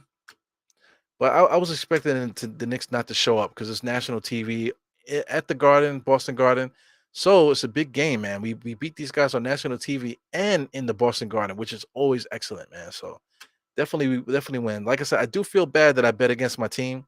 You know what I'm saying? But I had to do it. I had to do it. Yeah, we definitely need a trade there. I see Jason Wesley. Let me just get through some of these guys before you get out of here. You guys calling Brunson a fraud come out. He's good. Yeah, listen. He did play bad down the stretch though, Jason. And you gotta give him that though. Jason Westbay, he did play bad down the stretch, but that's not really his fault. It's just the philosophy of Tom Thibodeau just letting these guys play one-on-one where we don't have guys like that. We were playing well moving the ball. And then we get down the stretch and we just start playing this one-on-one basketball stuff, man. So that's all Tom Thibodeau. Bad decision making there by Tom Thibodeau. There's a time and a place to do the one-on-one stuff, but moving the ball is always the best way to do it. CA Mafia. He said we have X factors on the roster, but we didn't maximize their potential. When IQ plays like this, we're different. Absolutely, I think IQ held us down for a large portion of the game. So like I said, we just need one more guy. We need one more guy right now. One more guy right now that's going to help us for the playoffs. We're not winning the championship or nothing like that, but it's just a one more guy to add to the roster. Then, like I said, in the offseason, maybe we'll sign another low level guy. They will have movable contracts like Derrick Rose. They can move him. Derrick Rose might be off the books. Maybe we might be able to maneuver something to get another player here, and then also drafting somebody. We'll draft somebody too. So we'll get a draft and a free agent in the off season. But I think right now we need to make that trade. We need to make that trade now. I think just to get everything going here. Uh, so you guys are really going crazy here towards the end here. So you guys don't want me to cut off, huh? So Tibbs survives another damn season. We'll see, man. I think Tom Thibodeau signed on this contract. I think he's going to fulfill his contract. I don't know about the last year. Maybe the last year he might not be here, but I think for the most part, Tom Thibodeau is going to fulfill his contract. But by that time, hopefully the Knicks roster is built. And then if you need to make a change as far as getting another voice in here to really get the guys to the next level, we'll be right on par to do that. I'm not sure exactly how many more years Tom Thibodeau has. I think he signed a 5-year, if I'm not mistaken. So he already played. This is like this is his 4th year. This is his 3rd year, I think. So this is his 3rd year, Tom Thibodeau, man. So he probably has like 2 more years left. So I could see him starting next year, or whatever, but maybe he might not make it to the end of his contract. We'll see. Now I'm not exactly sure how many years he has on his contract. And Knicks are teasing with these wins, man. More beatings. It is what it is, man. But it always brings more jokes, man. And then also too, when we had the get-togethers, we get to sit and chill with each other and really just enjoy the time and stuff, man. So that's what it is. That's what it's really all about when it comes down to it. Man, change my name to Die Hard Spread Trade. Listen, man. Listen, if the Knicks lost, I think I would have did a giveaway. You know what I'm saying? Because then I would be in the money, so I probably would have gave away. So listen, if we would have lost, then maybe you would have got a like an Amazon gift card or something like that tonight. Yeah, man. OG definitely would fit there. All we need is Cal Kuzma, excuse me. I keep saying Kazuma. Cal Kuzma, OG Ojanobi, Jerry and Grant. Yes, Jerry Grant is one of those guys. That's one person that everyone said that we shouldn't get him, but that's the guy we need right now. We definitely need Jerry and Grant off the bench. Uh, I think it's Danny Avija from the Wizards. He's actually playing really well for them. That's why they got rid of Roy Huchimura. You know, so like I said, I have an idea for a pod. I don't know if I'm gonna do it and then post it. Do it now maybe, or do it sometime. Whatever, and then post it tomorrow, or if I'm just gonna wait till tomorrow night. I didn't do the podcast last night, guys, because I was watching. Like I said, I was supporting one of my coworkers refing a game there, so I got to watch some basketball last night. But maybe tomorrow, I'll get up and do my pod. For for the idea that I had. So tune in for tomorrow at 10 o'clock. I think I'll do something tomorrow, man. So shout out to Tough Love. It was good, Tough Love. Follow Tough Love, man. Follow this guy Tough Love on Instagram if you can find him. Post links, guys.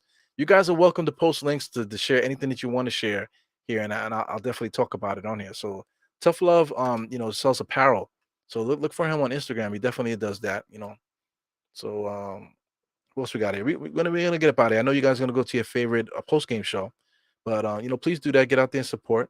See you guys talking about Tom Thibodeau and stuff. See, Edward Walker. I see somebody new here. Edward Walker is there. Knicks offense is too predictable at the end of games. Exactly. It's Tom Thibodeau. Tom Thibodeau tells these guys to go 1-on-1, and that's it. Yeah, Brunson takes it to heart because he don't even try to pass. He was dribbling around the paint, circling, and he just dove on the ball, and then he lost it a couple times. We could have won the game in regulation. Shout out to Maroon Sounds. Here goes another guy here. So follow Maroon Sounds on his social media. Follow him on Instagram. He's a dope DJ, dope father, super dope guy here, man. So please follow him. Dope DJ. You can hire him.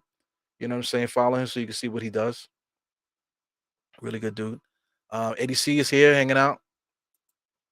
Yeah, man. So I'm about to get out of here. So why is 50 people in here? So I mean, 50 guys coming in here for the end of the game here. You didn't watch the whole watch along, so now you're coming on here to find out what I'm talking about here. I'm about to get the fuck out of here. So listen, if you guys want to see Eru, Die Hard Knicks, and find out what I'm talking about, actually tune in during the game because I do a full game watch along for guys that are popping in looking for a post game. There is no post game. You know what I'm saying? I'm just supporting the chat right now before I get up out of here. But please support tomorrow at 10 o'clock, guys. While I got you guys here. Tomorrow, 10 o'clock, I'll be doing the pod at 10 o'clock, talking with the fans and, talking with the Knicks fans and getting some feedback and stuff like that for the topic that I'll have out for you guys.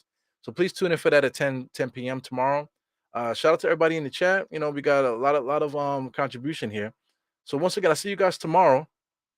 See you guys tomorrow at 10, and we can talk some Knicks and stuff, some trade stuff and everything else having to do with the Knicks, man. So anyway, it's your boy E-Room, host of the Die Knicks podcast, 4 fingers to the forehead, tucking the thumb salute. See you guys later. If you haven't seen the Die Hard Knicks theme song, here's your chance. Goodbye.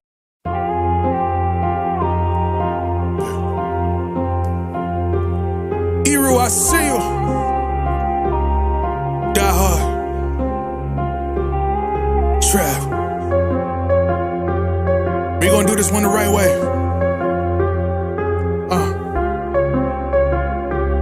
We in here forever. Yeah. Die hard, homie, die hard. You can check the swag, he the realest by far. Swimming in that blue and orange, he the lifeguard. Yeah, he been through pain, at least he got some nice scars. He can smell the trophy, yeah, you need it back to back. Represent himself, his own name is on his back. 10 toes down, try to stop him, he come back. Bandwagon hoppers, he will knock you off your tracks. You ain't saying nothing, Nero been here from the start. He been working in the lab to take his team and make it art. See him going over film to help him build and make him smart. He will tell you how he feels because he's real and he got heart. He will never fade away, he will never change his face. Everybody picking faves, and he's feeling out of place. Cause he is for the team, and he always rep the squad. Like that Christmas movie, he gon' always die hard. City on my back. They ask me what's my name, and it is on my back. I'm just speaking facts. We got big dreams, we ain't looking back. We be really die hard, yeah, that's a fact. We be really die hard, ain't no going back. Make the whole crowd rise like a thermostat. Fourth quarter, I'm the killer that's gon' murder that.